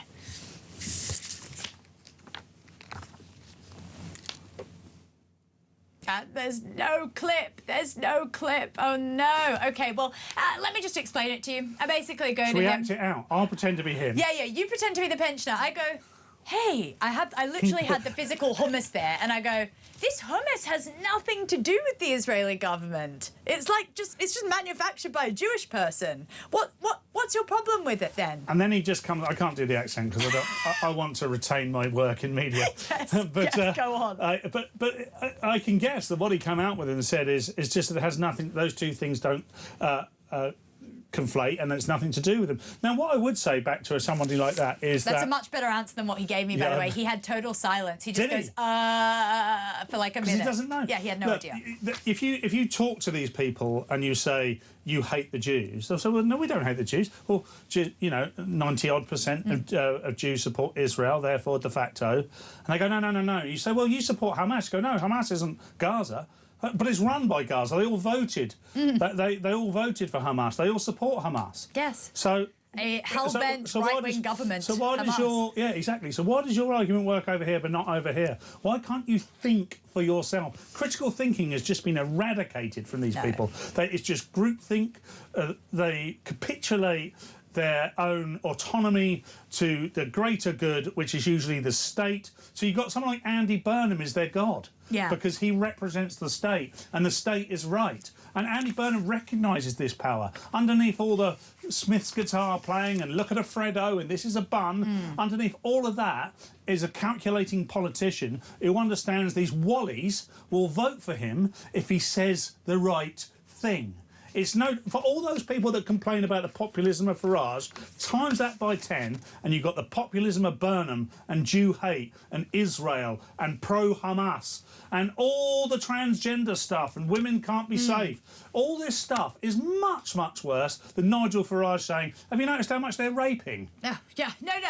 Burnham will do literally anything to try and unite the left together, and maybe that's the difference between him and the other leaders on the other side of things. He will go against Israel. He doesn't have a problem with it at all. It was one of the first things he came out with. So thanks, Burnham. Nice to boycott all these Israeli brands that have done absolutely nothing, slash settler brands. They've done nothing to you and nothing to this country. Well, I've got two people ready to go and debate about the Notting Hill Carnival after these messages.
across the UK, on DAB+, on YouTube, on your mobile, and on your side. This is Talk. Don says, Samara and Paul, we really need a National Guard in the UK, a force that can be deployed when big events like Notting Hill Carnival get out of control. It's a really, really good point. Should we deploy the National Guard? My God, should we just ban it? That'd be easier, but... Yeah, look, again, it's absurd to have the conversation. And the fact that right-minded people feel like that's absolutely necessary now is just testament to the fact that the whole baseline from which we're moving forward on is flawed. You know, we're basically saying all of these things are really acceptable to us now, so we're just going to have to live with it. If you said that about your body and an illness or a cancer, and you said to the doctor, you say, well, look, you know, diversities of cells is good for you. then hell of an analogy. Then we'd all go, absolutely not. Can you chop that out, please? Yeah. If only we were so logical in this country. Let's go to the debate. I've got Ken Hines waiting. He's the CEO of Communities Against Violence, and Norman Brennan, former police officer and knife crime advocate. I know you're very passionate about all that. Norman, welcome to the show. Yeah, good morning to you. Good morning, both of you. Look, Notting Hill Carnival, if I just read you out the stats, you know, 2 million people attending, 7,000 police officers, some of the stats from last time, the year before last, because they really cracked down, you'd say, let's ban it immediately. Why haven't we banned it, Norman? I don't know. Maybe because the outcry or the flack that policing will get thereafter from certain communities. The police, obviously, chiefs are trying to sort of get some sort of balance, whereas they don't want to start upsetting certain people across London. And as a result of that, we tolerate it. You're absolutely right. It should be abolished, or it either should be moved to Hyde Park or somewhere else, pretty much like Glastonbury, where it is ticketed. People pay for it. That money goes towards security. We know who's going in, we know who's leaving. There will obviously be police presence, but 7,000 police officers per day for 2 or 3 days, that will probably cost tens of millions of pounds. And I can tell you this, as a shield unit detective and a uniformed officer, I police many Notting Hill carnivals. It's something we don't look forward to. They hate it. They hate it. We don't enjoy it. And the only positive thing is that it's normally a minimum of 12 hours rest day working.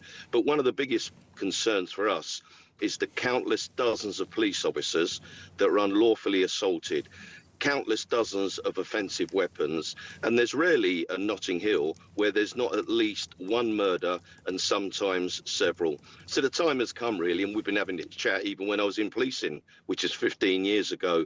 Every year we say, should we ban it? Should we not?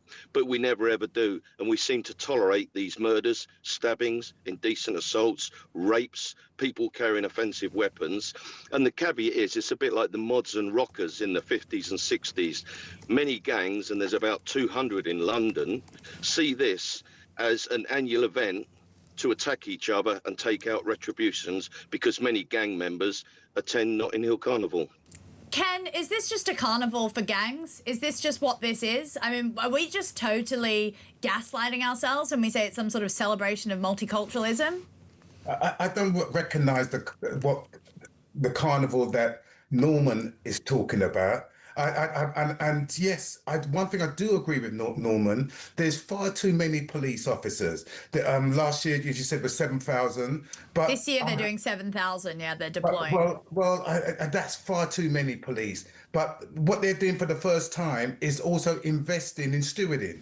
Because what's been repeatedly the establishment take over the last 60 years about the carnival is that we're trying everything possible to stop it. That's what I see, or to discourage it, because you're underfunded and we're over police and under security. What I look for, because I spent many years bringing out children ban, and I'll tell you something, that the work that goes behind the scene 6 months before Carnival, building communities from disadvantage, coming into youth centres, building the costume, getting people together, getting the young people off the street. It's a positive thing going on in yeah, the but Ken, police have already seized 76 zombie knives, and the carnival hasn't even begun yet. What's going on there? Let me ask you a question. Just like you said, you got attacked on the bus, but this person came from the was going to the Notting Hill Carnival. You don't know that. You know, The police told me that he was. Well, there you go. But you don't know that. But I'm saying also. But I do. Let me say this much about the 7,000 knives. How do you know that those knives were going to end up at Carnival? Because it was part of a whole thing that the police were doing in order to try and get knives off the streets before Notting Hill Carnival. The police been doing that for years. They've been going in, kicking down people's doors, taking away our youngsters on some trumped-up possible charge of they were planning to go to the Carnival to cause violence. Absolute. That remind me of what's it?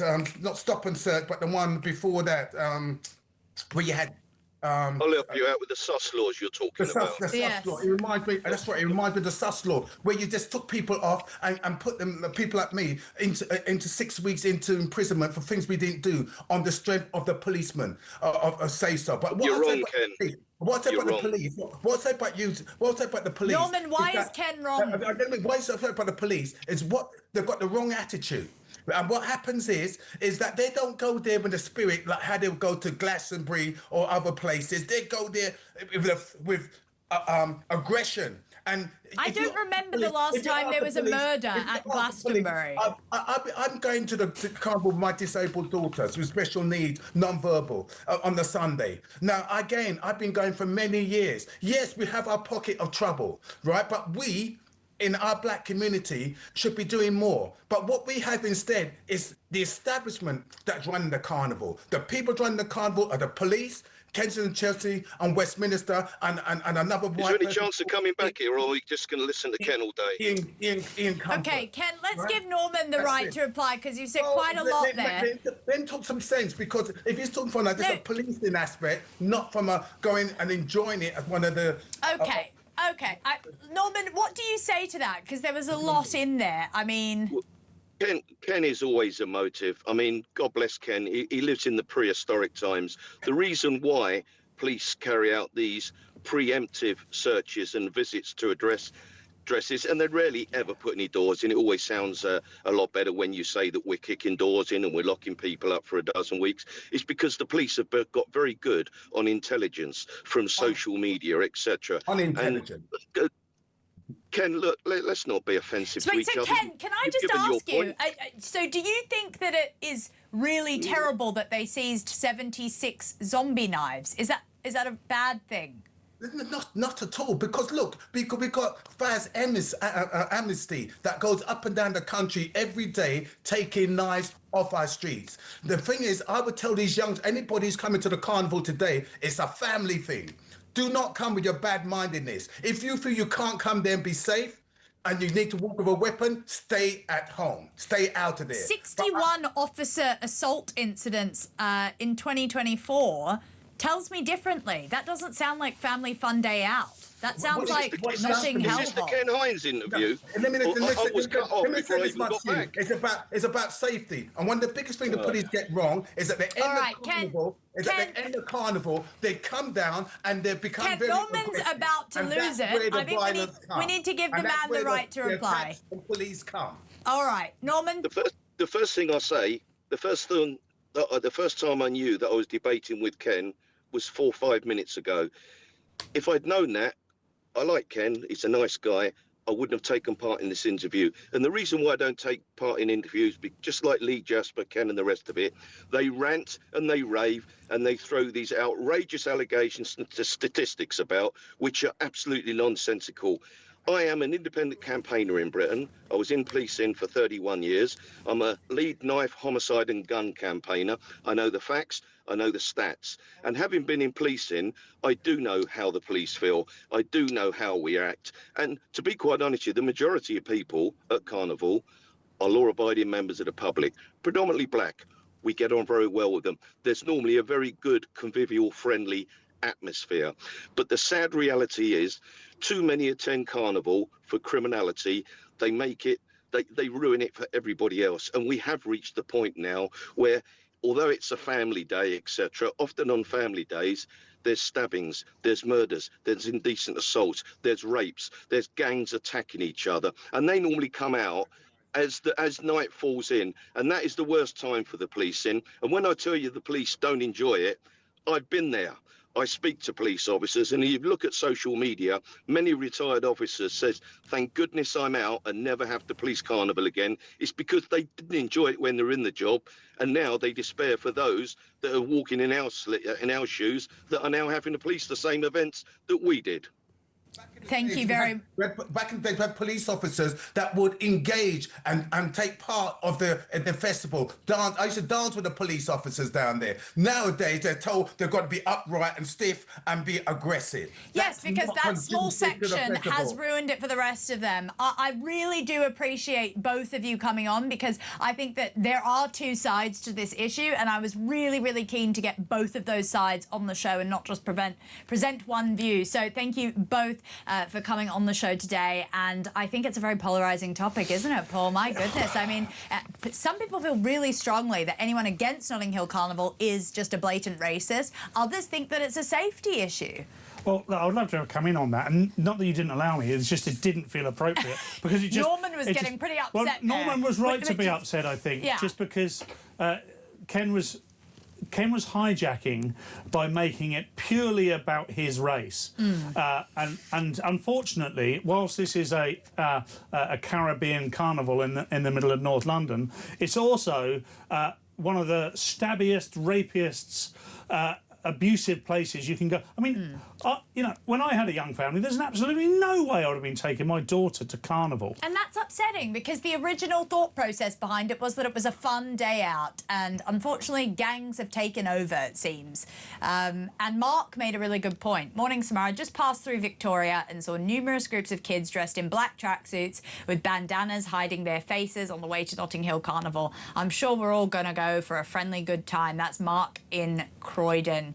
Yeah, he makes a good point. It has become a sort of youth meetup group, and when you look at earlier on in the year when we had all those youths storming JD Sports and M&S and the like, unfortunately, with the advent of social media, these events have just become ridiculously unsafe. And I mean, the fact that Ken didn't want to confront the fact that zombie knives have been seized, a bunch of them. These are massive knives that are killing machines, and they are just out on the streets, and they come out to play at Notting Hill Carnival. The stats will tell us that. Just shows you that he does want to confront the real issue.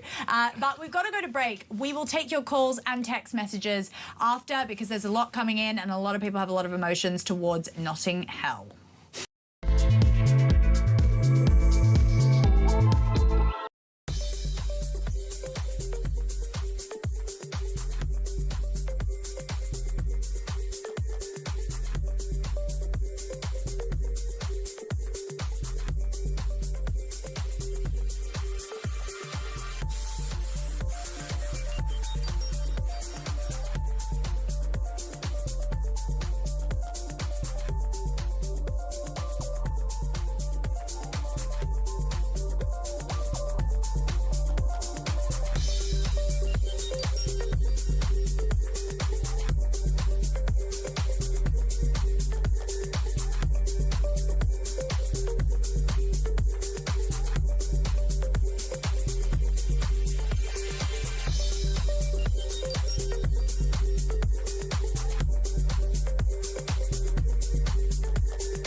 The leader of Essex County Council, a chap called Peter Harris, said he was launching Operation Vanguard to pay for private security presence in Braintree, Colchester and also Chelmsford, where migrants housed on a former military base were being taken by bus to spend free time.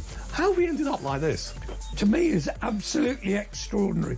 You know, do we want to make it ever more attractive for them? Yeah. They'll be demanding soon that we give them even more money.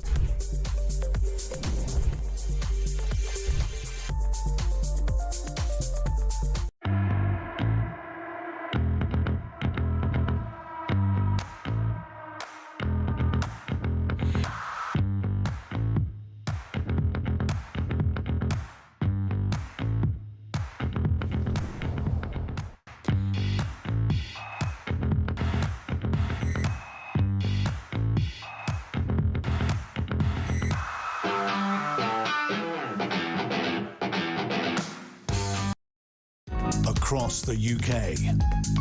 On DAB+. On YouTube. On your mobile. And on your side. This is Talk. Welcome back. Well, Wendy says one word for your guest, Ken Hines, is entitlement. He said the problem with the carnival is that it's underfunded. Why does he think it should receive funding? There should be no funding. I don't think Glastonbury or I don't find Glastonbury or Creamfields. Oh, okay. Now it gets very complicated. She basically compares all the two. It's true. I feel like we focus a lot on Notting Hill, and there are other carnivals where if those same statistics were attached to them, would literally be shut down tomorrow. Absolutely. And that's not even a whataboutery.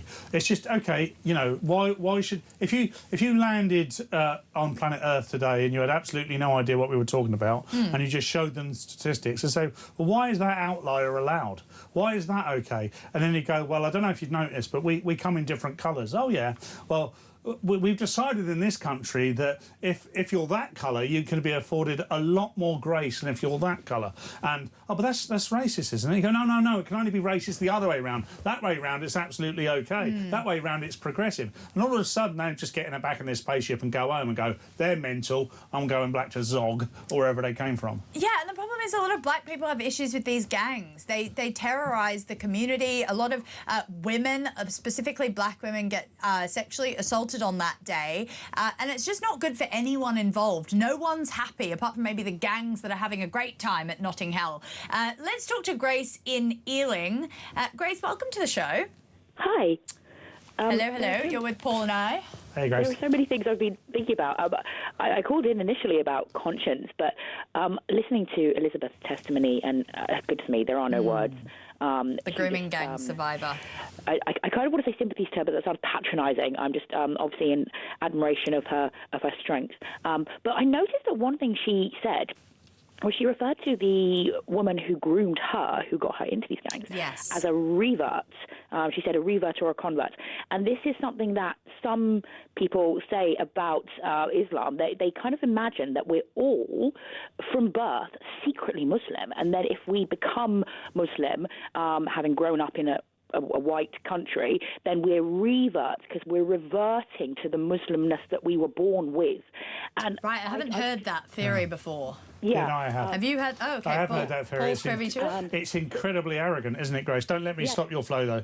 It is, and we're not born with Islam or with any religion. We're not born with Christianity. We can each choose how we're going to think about God or not. And most people in this country presume that God is just a myth and they ignore him. I think there's actually good reason to conclude that he exists, but we make that decision ourselves. And so I felt frustrated that Elizabeth had been told to consider this woman a revert. So she's a convert. And yeah, we each make our own decision about whether we're going to choose to follow God, and if we believe that God wants us to love others and treat them well, or not, in the case of how Muhammad demonstrated, I think. And actually, our country has been really influenced by the teachings of Jesus. Hence, I noticed that Paul said about turning the other cheek. You know, we have things like that in our culture because the actual historical events of Jesus were so remarkable that they spread here. But when Jesus said that we should turn the other cheek, to clarify in the context of how Paul referred to it, he wasn't saying that governments shouldn't punish rapists. Jesus was, I'm not saying that Paul was claiming that, but Paul said that the government wants to turn the other cheek. And that doesn't mean that people who commit horrific crimes shouldn't be kept away from doing that in future. No, Grace, you make a really, really good point, and I know you well as a caller, and I do really appreciate your commitment to your faith and the way that it influences a lot of your opinions on this station. And I think you are right about the fact that even now, you know, Elizabeth seems to have been somewhat used by the authorities to push their their thought process on what it means to be a revert, a convert into the Muslim faith. The reality is that that woman was a criminal and groomed her, and she trusted her, and she totally took that trust away. So, Grace, thank you so much for that call. I have got a little bit of breaking news. A 31-year-old British woman has died after being stabbed at a train station in Germany. We'll bring you more on that after these messages. Brian, we'll get to you later in the show.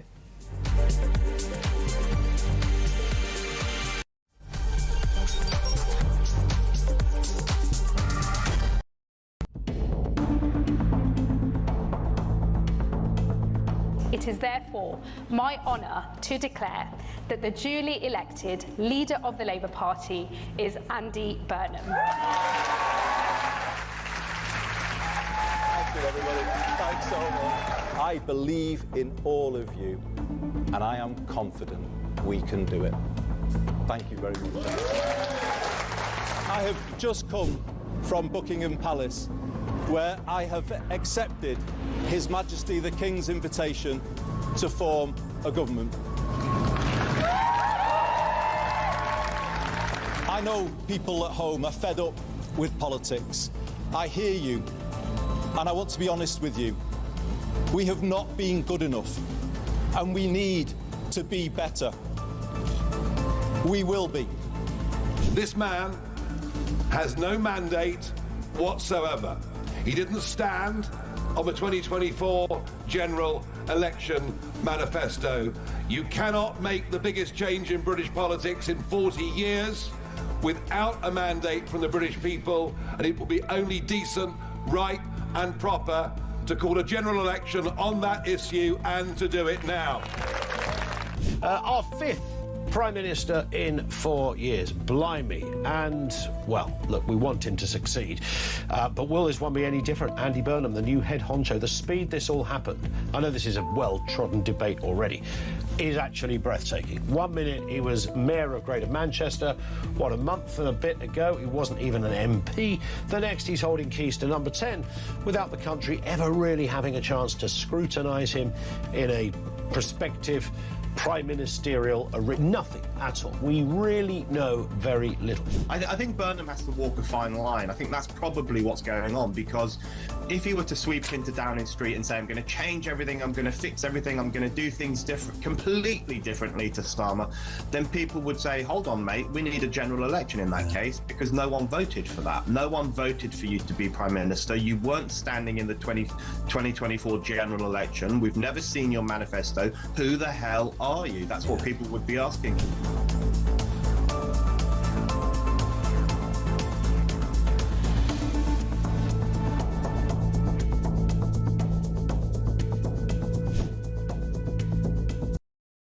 Across the UK, on DAB+, on YouTube, on your mobile, and on your side. This is Talk.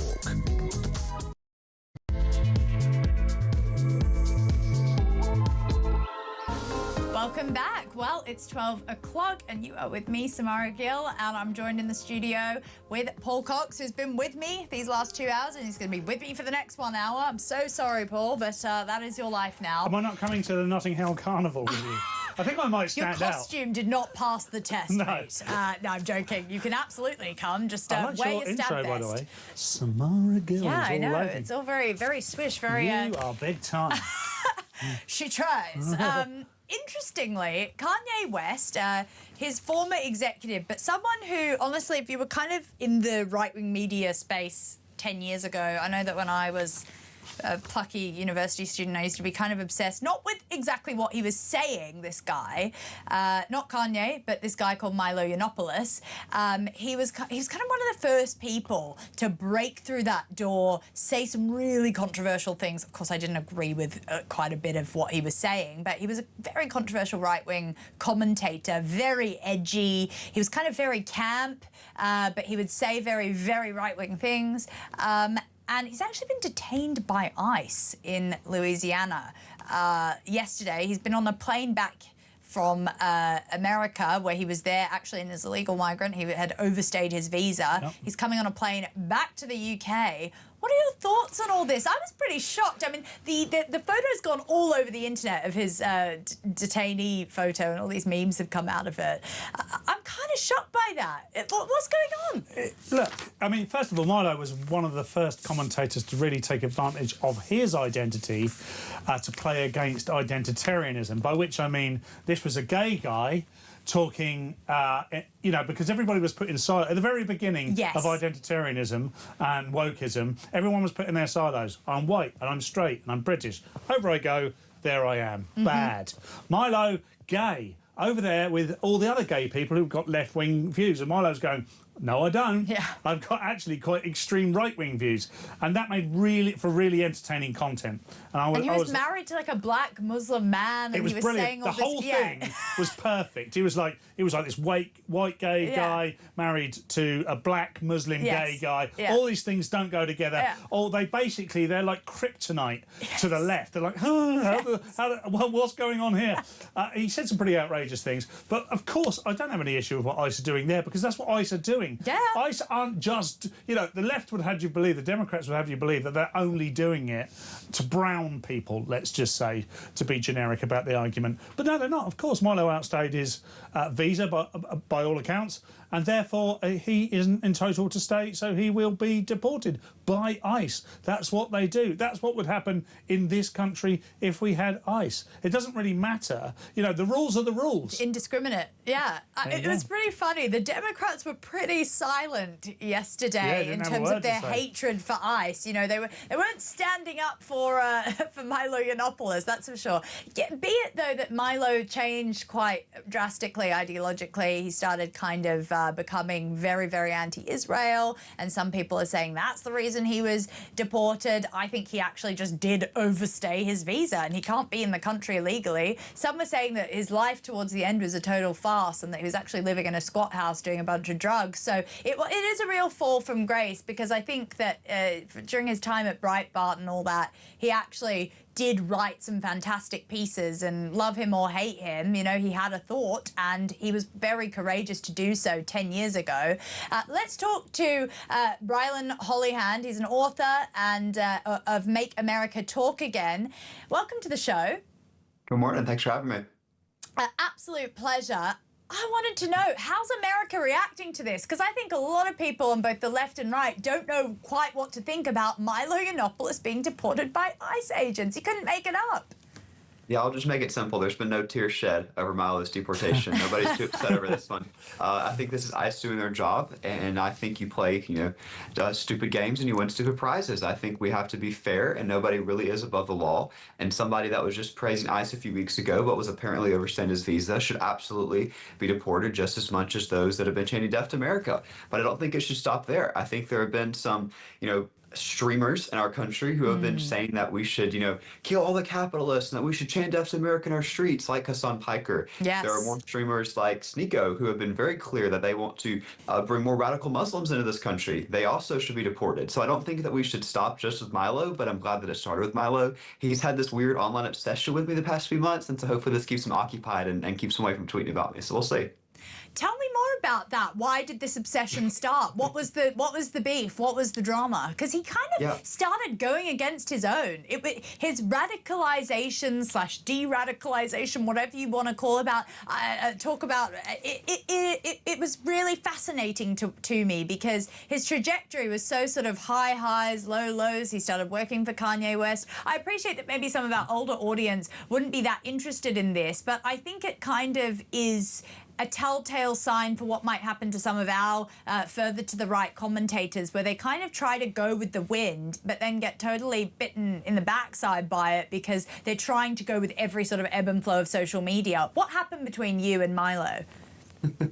Well, it was definitely one-sided, and I'll say Milo's entire shtick is about intimidation. Right. And so I think he thought that if he could, you know, try to control me and intimidate me through, you know, harassing me online, that I would sit down and obey and follow in line with whatever he was trying to push on politics, and that just certainly is not how I roll. And so he could tweet as many hateful things as he wanted about me, my family, you know, my classmates. when I was in college, but it didn't really work. It didn't necessarily shut me up. It really only made me speak louder and speak out against him. And he didn't like that. And I don't think he was used to that. I don't think he was used to somebody doing the opposite, not being intimidated, but actually continuing to speak up. I think he thought that, hey, here's this young guy coming into politics. I can easily rip him to shreds because he's a threat to, in his mind, Milo's not young, but he thinks he's, controlling the young right. And that just didn't work with me. And I'm not the one sitting in an ICE detention center cell this morning. I'm talking to you because I didn't overstay my visa. I'm a proud member of this country. And Milo had the opportunity to either get another visa or make sure to get citizenship. He's had long enough chance to do that. And we wish him the best on his way out, and we hope the door doesn't hit his behind. Laura Loomis says, I reported on Milo's overstayed visa years ago. He didn't renew it despite knowing that he was here illegally and continued to engage in behavior that violated US law. He skipped his own immigration hearing, which is why the judge ordered him to be arrested. His deportation was expedited because of his own disregard for the law. A source has told me his hearing was originally set for 2028, but due to how many illegals we have in our country, it was expedited because he started skipping court and making violent threats against American citizens, like potentially you.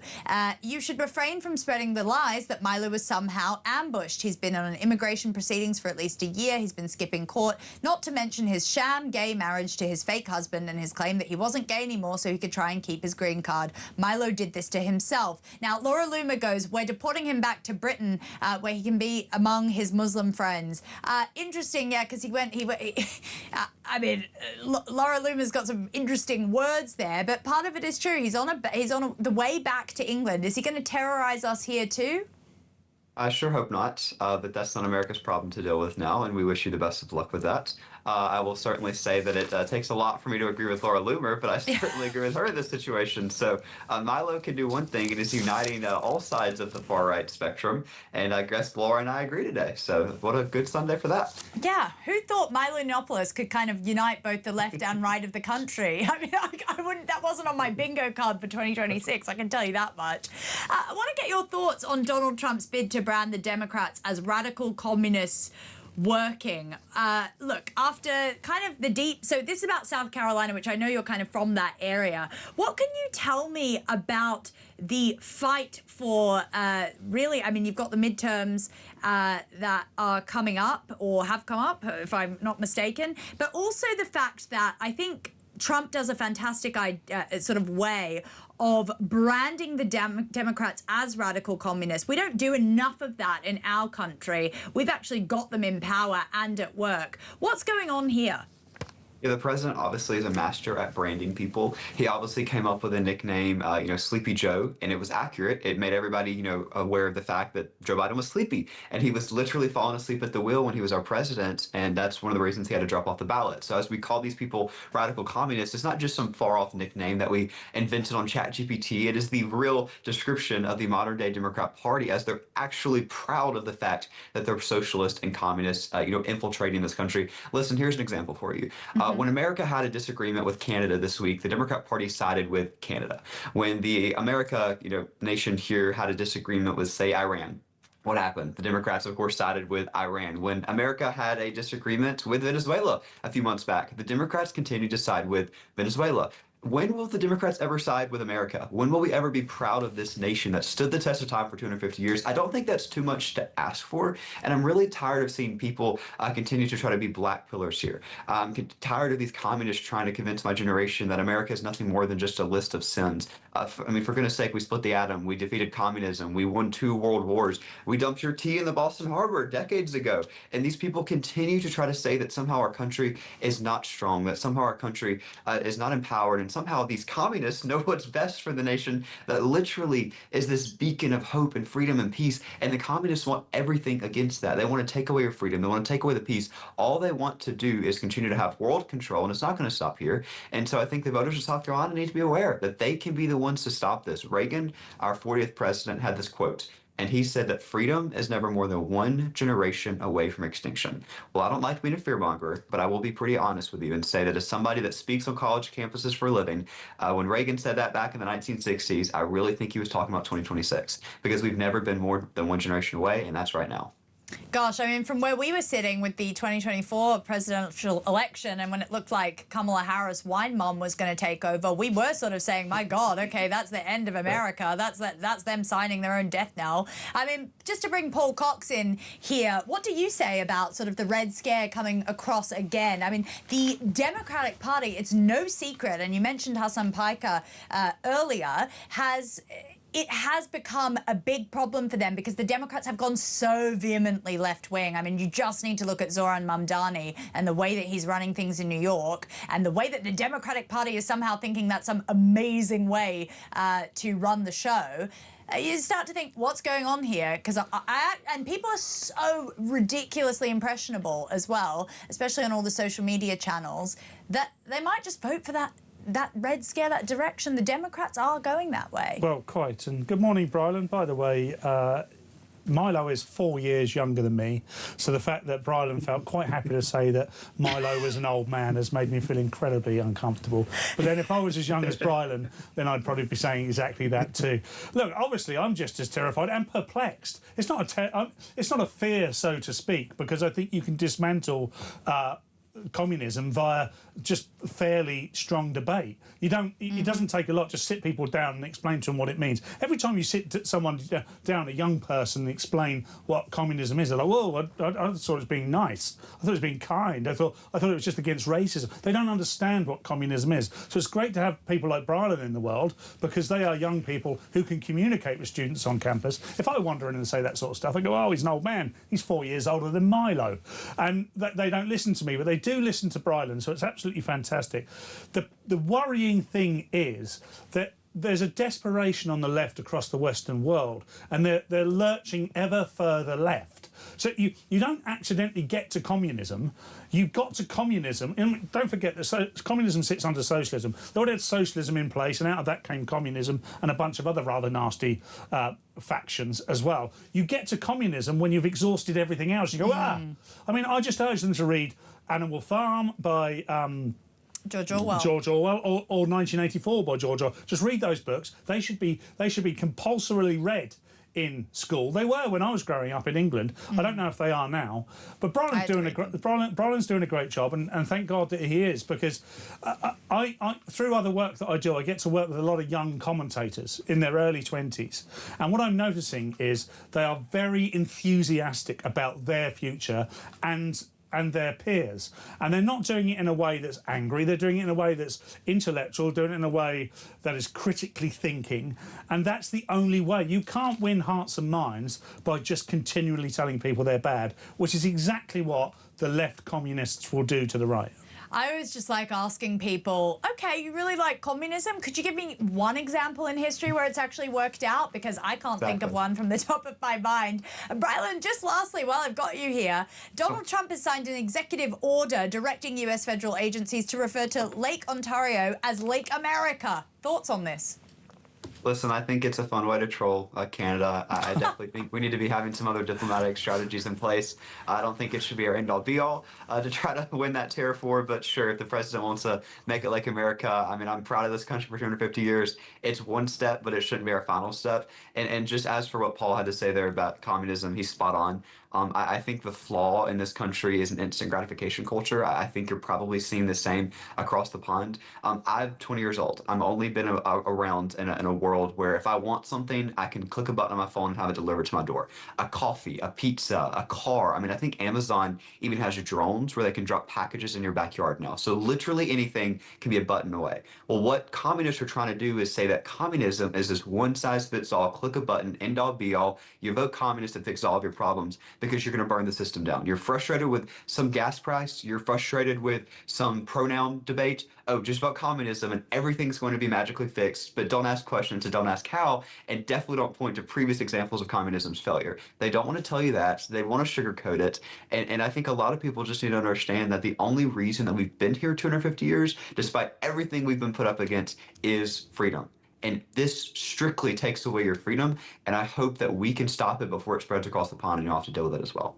Brylan, you might be 20 years old, but you're much wiser, wiser beyond for your years. Thank you so much, Brylan Hollyland, author of Make America Talk Again, and totally brilliant insight into what's actually going on over in Trump land. And speaking of communism, we're going to talk to former Putin advisor, Sergei Markov, after this break. And I got some questions for him, I have to say.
The leader of Essex County Council, a chap called Peter Harris, said he was launching Operation Vanguard to pay for private security presence in Braintree, Colchester and also Chelmsford, where migrants housed on a former military base were being taken by bus to spend free time. How have we ended up like this? To me, is absolutely extraordinary. You know, do we want to make it ever more attractive for them? Yeah. They'll be demanding soon that we give them even more money.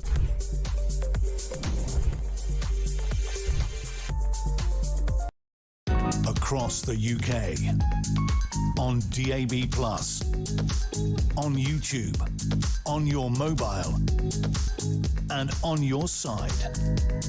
This is Talk. Welcome back. Well, do you ever feel like, I don't know, Russia's kind of on our doorstep? Front page of the Daily Mail today, Putin's stooge will target UK drone factory. Russia is poised to attack Britain and has singled out a drone factory and missile company as legal targets, it claimed last night. Senior advisor to Vladimir Putin warned the highest levels of the Russian government were considering a hybrid attack. So, yeah, hope your tea and bicky this morning's going well, because that's what's going on the other side. Putin is riling up. I saw a video of them testing out some thermonuclear weapons. Interesting. Well, I thought, let's just talk to the source. Let's talk to Russia. I want to welcome Sergei Markov, former advisor to Vladimir Putin, onto the show. How are you? Welcome. Hi. I'm enjoying British weather right now in Moscow. Oh, are you? Okay, I thought you guys were having a pretty decent summer, but there you go. Sergei, are you trying to bomb the UK? What's going on? We don't want, of course, war with UK, but you should take the reality. Look, British government making escalation of the more and more involvement in the war against Russia, and it's clear for everybody who has a realistic mind that sometime this military escalation can move Great Britain to the war against Russia. It's absolutely clear. That's why we ask British people, please control your government. Please control your intelligence service, who is out of democratic control right now. And please take in account that your government support absolutely neo-Nazi regime in Ukraine, which continue terroristic policy already 12 years. And all right, Sergei. I don't think I mean, I agree our government needs to be controlled, but I don't think Ukraine is the issue here. They've said we shouldn't really now get into the origins of the war, but I think that Why is there an attack on Britain? Why is Britain the enemy for Russia time and time again? And it seems like you're in this sort of psychodrama where you're saying, because honestly, we're sitting in Britain, we're not really thinking about Russia that much. I mean, it seems like it's you guys thinking about us all the time. There are a few reasons why specifically Britain. Because it's exactly Great Britain who is giving mostly weaponry or rocket missiles to bomb Russian cities and to kill Russian people. If you believe that your government and your engineers and militaries can kill Russian people endlessly, you don't try it, believe me. It's first. Secondly, the plan is very clear. We produced all these modern weaponry and use the Ukrainian proxy army for the fighting. In fact, Great Britain look like Iran, and Ukraine look like Houthi or Hamas or Hezbollah. Wow. They're your proxy. And it's second reason. And third reason, it's exactly your Prime Minister, Boris Johnson, come to the Kyiv when Russia and Ukraine reach agreement about peace, about stopping the war. It's exactly your Prime Minister say, no, stop the peace, continue more escalation of war. Your Prime Minister responsible for this. Arrest him and give him to the court. Arrest him. Putin hasn't been seen in months. They're saying he's living in a bunker. You've had 1 million men die. You know, my own partner is a Russian national, and you know he's even been called up by the services to try and get conscripted. I mean, it's a nightmare over there. I really don't think those in glass houses should be throwing stones. I don't think I mean, the economic state of Russia at the moment as well is absolutely deplorable. But let me bring in Paul Cox here. Paul, what do you say to that? I mean, should they be arresting our Prime Minister? I'm confused by what Sergei's putting forward. Good morning, Sergei. Thanks very much for contributing to the show. It's so good to hear from your side of the argument. I have a couple of questions for you, Sergei. First of all, do you think specifically Andy Burnham's actions by sharing the blueprints and by enabling the manufacture of drones, etc., in the UK to be used in Ukraine, was it Andy Burnham's specific actions that have raised the tensions currently? First of all, of course, what could be the reason for the more military clash? It's the fact that Great Britain producing all these rocket missiles and giving to Ukrainian army. It's exactly as, you know, Israel bombed not only Hezbollah, but also bombed Israel. Exactly about Iran. You understand? You should understand, you use Ukrainian army as proxy army in your war against Russia. Russia tried to be very moderate, and Russian leaders tried to explain, please stop doing this. Don't make that such escalation. But sometimes this escalation inevitably will happen. Who doesn't like it? But believe me, if you think that your weaponry can kill Russian people endlessly, it's your mistake, which can be to the very difficult situation. Our suggestion to the peace, very simple, absolutely simple. Let's move Ukraine back to the period of before 2014. If you go to the history between 1991 independent and 2013, Ukraine was in absolute security situation. Why? Because Ukraine that time was democratic country, but not with illegal terroristic junta, neo-Nazi junta as now. Okay, because Ukraine was a lot of those. Country, and demilitarized. Don't interrupt me. And that's why it's a very simple solution. Sergei, we're not in Russia. I'm allowed to interrupt you. We have free press over here. Look, I fear Putin will fire a nuclear weapon, but not at one of NATO's allies. That's what Philip Ingram, who's a friend of the show and a former colonel in the British Army, has said. Will Putin fire a nuclear weapon? Do you think he's capable of that, Sergei? No, it's he won't do it. We have thousands of numerous articles about nuclear weaponry. It's Russian strategy about nuclear weaponry. Say very clear. Russia will use nuclear weaponry, it will be a real threat to the existence of a Russian state. If theoretically British and French, American troops will come to the Ukraine and start a big attack to the Kursk region, Krasnodar region, Rostov region, St. Petersburg region, Russia, in those situations, Russia will have to use nuclear weaponry. But now it's no reason. Russia now there's no reason. But what about potentially in the future? Potentially in the future is absolutely clear. If intervention against Russia will be much more radical than it's now, Russia will have to use it. But now Russian army is going forward. Now what you should discuss, not either Russia will use nuclear weaponry or not. Now you should discuss what will happen if Ukrainian army collapses. If situation in the big cities like Kyiv and Kharkov will be collapsed this winter. No, it's a real possibility. Sergei, I will just agree with you on one thing. Ukraine's not in a very good shape at the moment. I do find it hilarious how once they went to war, both of you, we just forgot that Ukraine was also a completely corrupt country that loves to embezzle funds. And now Zelensky is in a bunch of hot water about that with his own deputy who's now coming up against him in the election. And I also think we've given way too much money to Ukraine when our country itself is basically on its knees and broke. I don't know why we're going and funding a foreign war, but that's a whole other conversation for another time that I hope I can get you back on to discuss.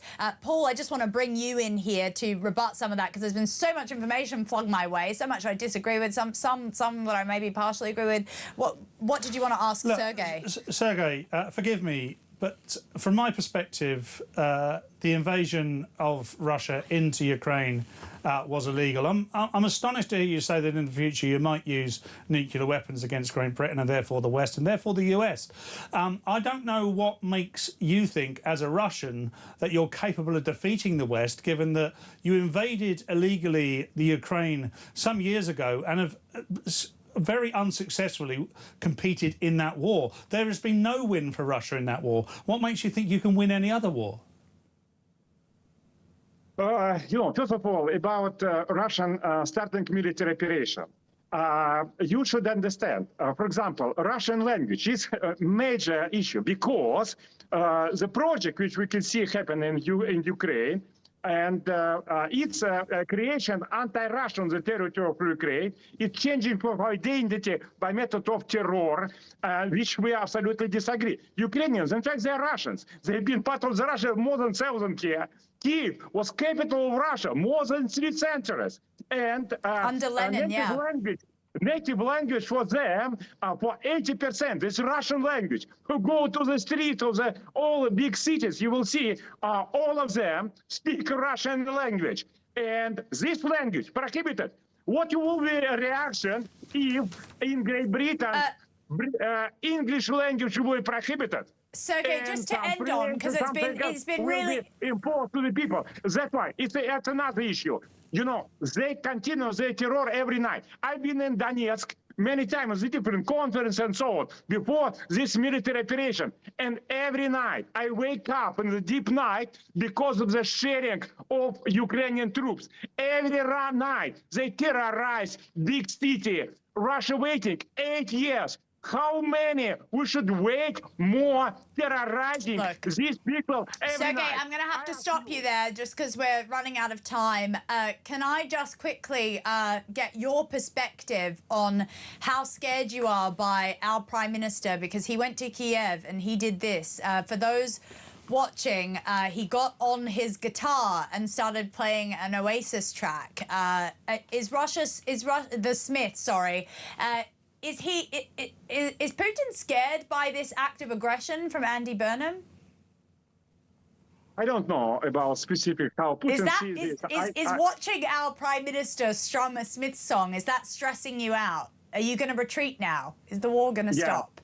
Yeah, I think most of the public now has very radical attention against British. My personal opinion, which is, I can say, differ a little bit from majority here. I think the Burnham will be more moderate in this Ukrainian war than another previous British prime ministers and numerous British prime ministers. Well, Sergei, let's agree to disagree. I appreciate you coming onto the show. It's always good to have just another perspective, see what's happening across the pond, learn about the fact that we might get nuked one day. That's Sergei Markov, former advisor to Putin, enjoying the British weather in Moscow, he claims. Look, interesting chat. There's so much to get into there. And, yeah, I mean...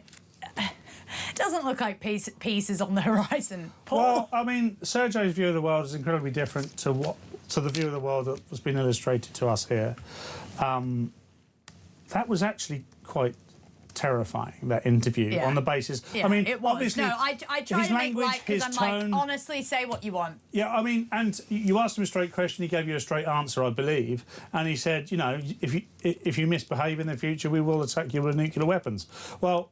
That's a declaration of war. Yeah. And the idea that they didn't invade Ukraine is for the birds. They clearly did, irrespective of the history. What happened in 2022 was an illegal invasion.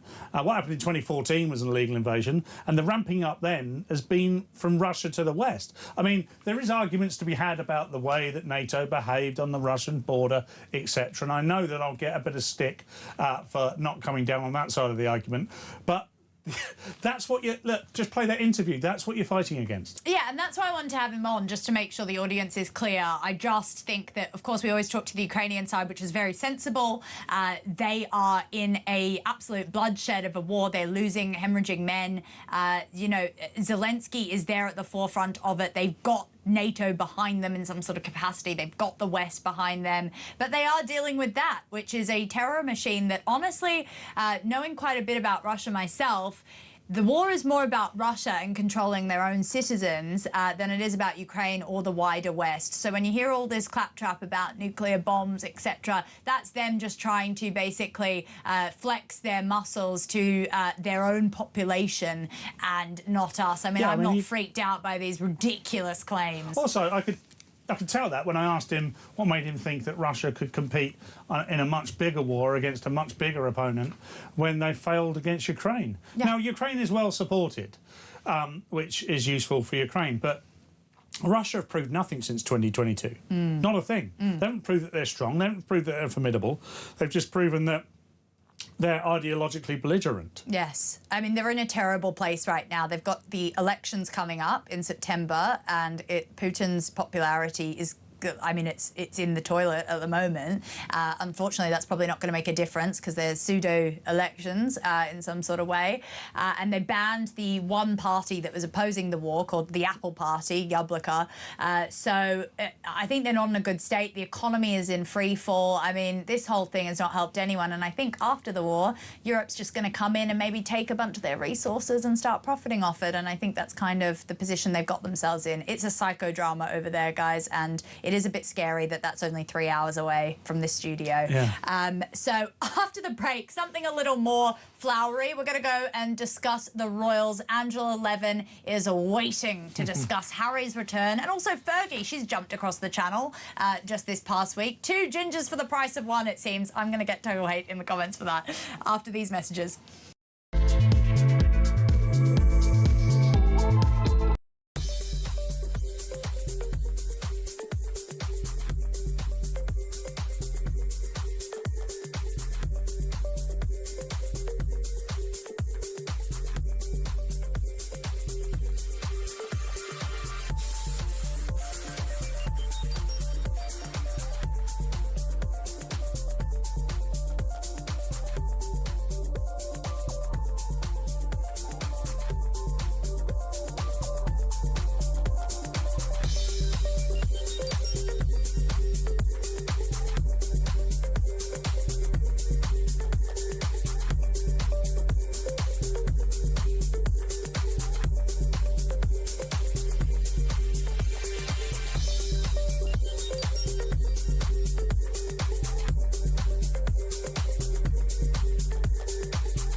across the UK, on DAB+, on YouTube, on your mobile, and on your side.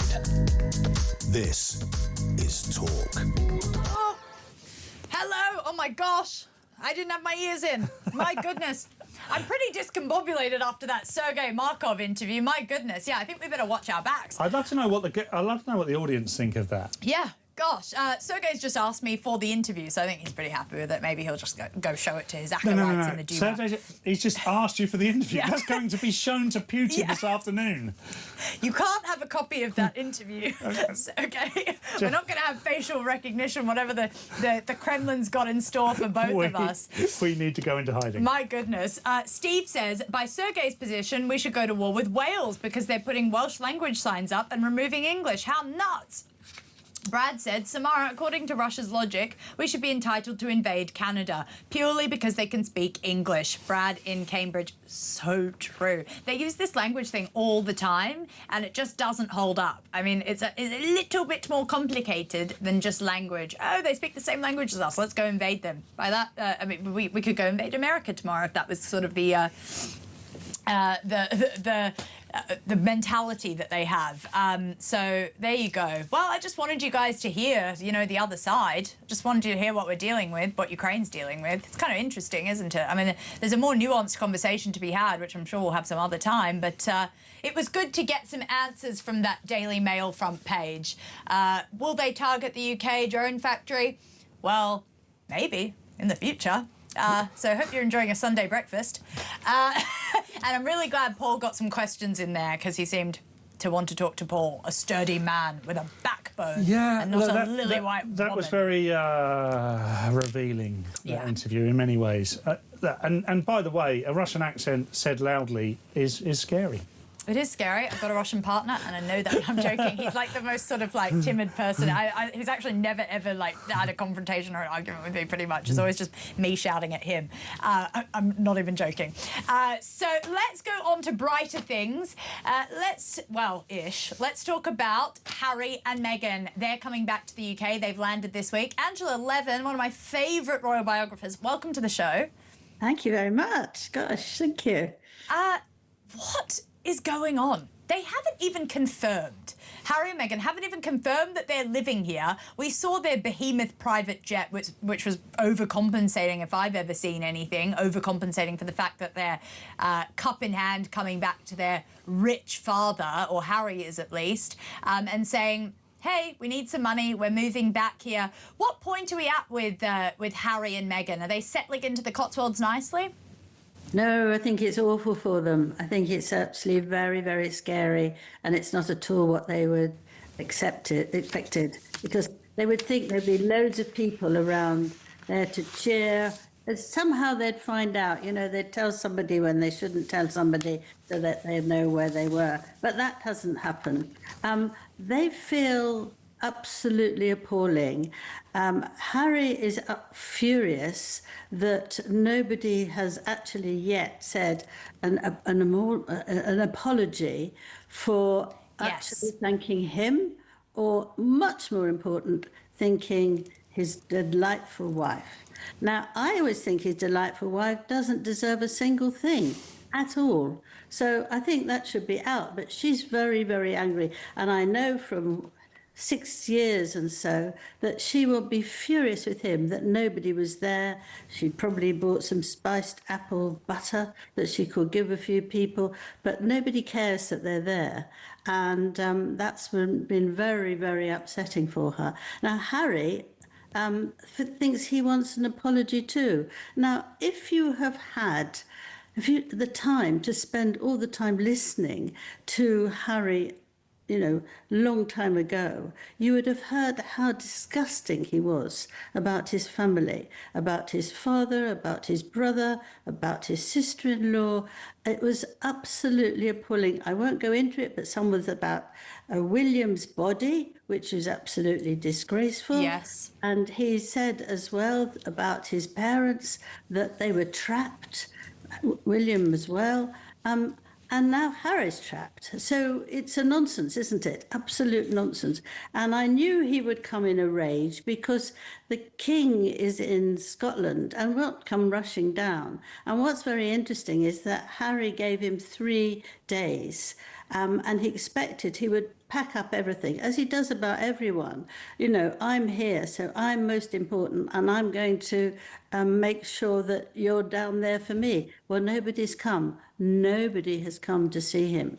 So that's number one. Number two, number three, it's very difficult. And I think he's come to a place where he thinks this countryside is going to be one thing, but actually when you first come there and you want going to stay there, it's not like that at all. And it's been pouring with rain, and I think the grass is brown. You know, it's not ideal, and he wants it all perfect for his lovely wife. Absolutely, and you make such a good point about the fact that no one has really cared, because I mean, let me put my tinfoil hat on, but I have done numerous articles about it as well, about the fact that I think they almost want a bit of press intrusion. They want some junior reporter or some paparazzi who's not in the know to go up to their place, because it is the people who know. And by the way, it's a massive place. If you've actually had the chance to have to see it as a journalist behind the scenes, I've had a little peek, and it is a sort of Montecito in the Cotswolds type of vibe, without giving too much away. I think they're waiting for them to be their privacy to be invaded so that they can go to the king and complain and start the victim narrative again, and then get some money out of it, or try and get Ravec, or try and use it against Ravec, which is the body that has been deciding that they don't get taxpayer-funded security. Try and get Ravec to pony up taxpayer money for it. I think this is all part of the victim narrative that's already being spun. I mean, People magazine has already been briefed by Meghan's friends this week saying they're really worried about Meghan and her safety. Well, that would be hilarious if Meghan wasn't the one constantly invading her own privacy, going to Paris Fashion Week, going away to different various gala events in Hollywood, traipsing across the earth. You know, we just spoke to someone in Russia. Harry's done multiple trips to Kiev and not thought about his security. I mean, it's a bunch of tosh that they're concerned. There's a big difference with a volume of articles written against you and actual security threats, and they don't seem to be able to find where the truth is in between that, which is that, in my opinion, I don't think they're that much under threat. They're just scrutinised. They're just an infamous couple. Yeah, you're right. But the other thing is that actually they have said they might not be staying for long. They might be going to Canada, they might be going to America, they might be going all over the place. Now, so the people who would look after them and protect them need to know those details, because they're not going to just give them non-stop money and looking after, but that's what they like. And especially Meghan, she loves people, you know, following her everywhere, and so that they can't have that.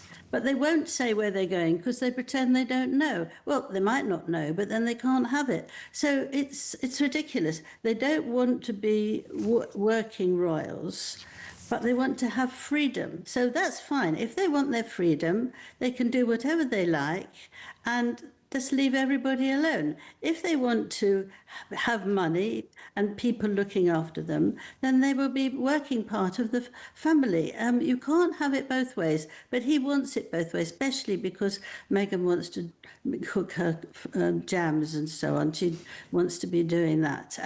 But all of it is a nonsense. I don't think Harry realises what he's doing and what people feel about him. The picture that you're showing now is that they were being a phony nonsense trip. Oh, they're like pseudo pound store royals, genuinely, and they're profiteering from the institution that they claim was some colonial racist hellhole, according to Meghan. I mean, that's what they really think of it, and it's hilarious that they think that we'll fall for their trick about, oh, we're coming back because we suddenly love Britain. Not true. You're coming back because you're broke. Look, I just want to talk about you. I know you know Harry very well. You spend a lot of time with him while you're writing that book. That is a fabulous read, by the way. A source told the Mail on Sunday that close friends of the Duke had caught up with him since moving back to the UK. and have once again heard the same tune from years ago. Friends who caught up with Harry were expecting to hear noises of contrition and humility, a source said. Instead, there was no imminent mea culpa from Harry, and by the sounds of things, far from it. He's in fact still in that Oprah mindset. So it seems like he's brought all his emotional baggage with him on that private jet. Angela? Yeah, I do think that.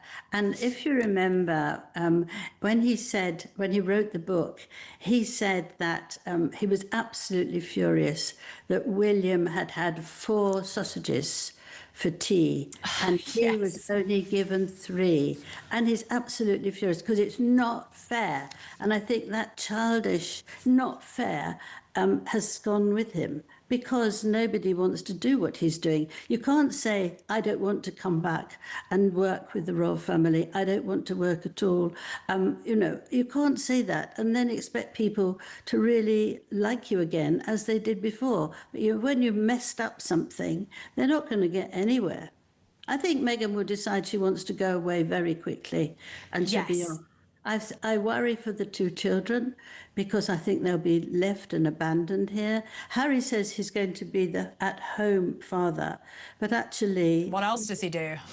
Well, no. But at school, the kids are from early till late, till they go to bed. So he's not going to do anything.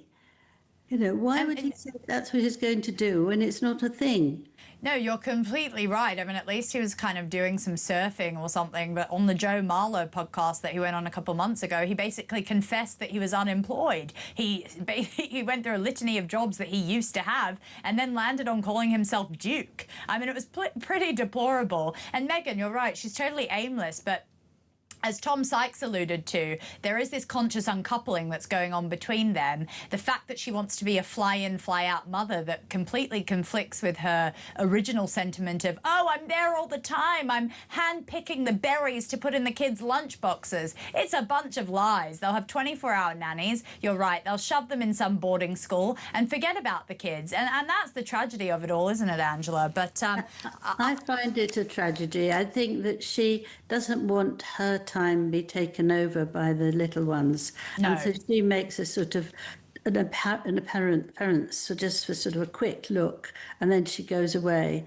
I don't think she worked hard for those children. She wanted them, if indeed they are hers, and it's very difficult.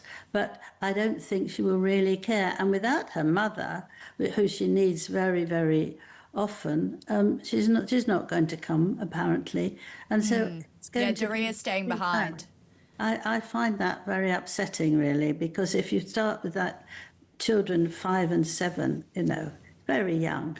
Well, just look at what she did to the chickens. And that's the only thing they've actually publicly commented on. Those chickens that she had so much time for in the Netflix documentary, basically raised them herself. She's just abandoned them in their Netflix, in the Montecito farm that they put all over Netflix. So if you see how she treats the chickens, I don't know, maybe the kids aren't far behind. And her father. And, oh, don't get me started on Thomas Markle Sr., who I've personally spoken to. That man is furious, but he predicted a lot of this because he knows Meghan well. And that poor guy is broke because he spent his last money on sending Meghan to those private schools in Los Angeles. And that's a whole other thing. I could talk to you all day, Angela. Thank you so much for joining me this Sunday morning. Always a treat to have you on the show and listen to your pearls of wisdom. My God, Angela knows what she's talking about, doesn't she? And Harry, an apology? Never going to happen. Your messages after the break.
The leader of Essex County Council, a chap called Peter Harris, said he was launching Operation Vanguard to pay for private security presence in Braintree, Colchester and also Chelmsford, where migrants housed on a former military base were being taken by bus to spend free time. How have we ended up like this? To me, is absolutely extraordinary. You know, do we want to make it ever more attractive for them? They'll be demanding soon that we give them even more money.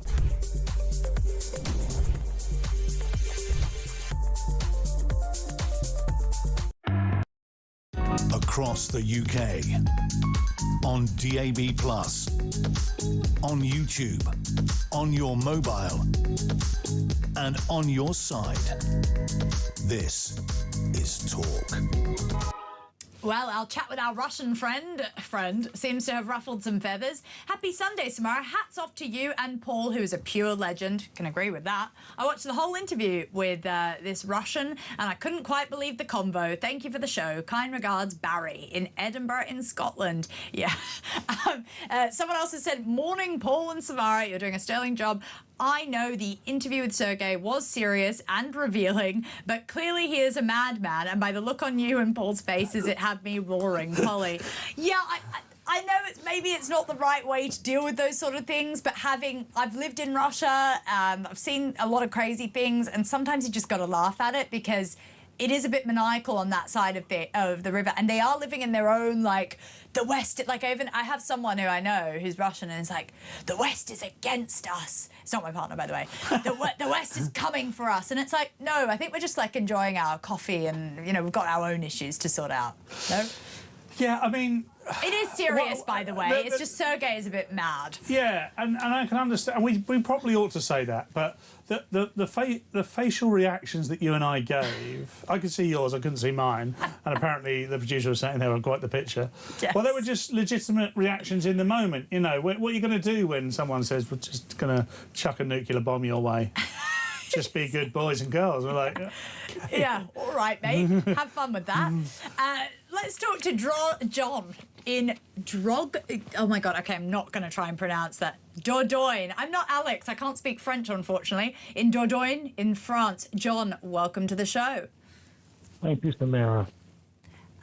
What did you want to say? You want to talk about dividing and conquering in the Labour Party? Yeah. I feel like Paul's got some thoughts on that. It's not just the Labour Party, it's any political party, and especially the last two, the Conservatives and Labour. Divide and conquer means gaining or maintaining power by breaking an opponent's forces or a group of people into smaller pieces so they can fight each other and cannot unite. Yeah. Think about that. So are you talking... Good morning, John. It's Paul here, by the way. Are you talking about a specific element that you've seen or a party? Yeah, 250,000 illegal immigrants. Yeah, great point. Coming into the country, maybe even 500,000. So what's interesting about that, John, is that people can be divided on that. Because you and I can tell from what you're saying, look at that, and as does Samara and Alex, we look at that and think, this is absolutely absurd. How can anybody see this as a good thing? But we know, John, because people vote that way, that there are potentially millions of people in this country that are easily gaslit and don't see it. Why do you think that is? Gullibility. Yeah, perhaps. I mean, that... OK, John. Why do some people vote Labour at one election and maybe Conservative at another? I've never understood that. The flip-flop voter, yes. Yeah, that doesn't make a great deal. I mean, it did make some sense during Brexit because Labour was saying rejoin and Conservatives under Boris Johnson were saying get Brexit done. So I can understand that when it's a single policy moment. But when it comes down to this, I mean, this is why Farage is so popular, by the way, because he is at least admitting there's a problem and coming up with a solution to it. Nobody else is. My only issue there is that, unfortunately, in terms of people who feel indifferent about Nigel Farage, there's only like 10%. So that flip-flop voter might be difficult for him to win them over. John, thank you for your call. I want to quickly go to Brian in London, who I know has been waiting for a long time. Brian, welcome to the show. Oh, hi, both of you. You know that Russian bloke you had on? Well, we'll never forget. Brian, I will not sleep well tonight. If you get to sleep. Yeah, he used to be a James Bond character. God, didn't he? A Russian, a big fat bloke with a moustache. Just reminded me of him, basically. Yeah, he was a bit like that. I think that's how. But he's saying that we might potentially nuke Britain. I think that we should just. Yeah.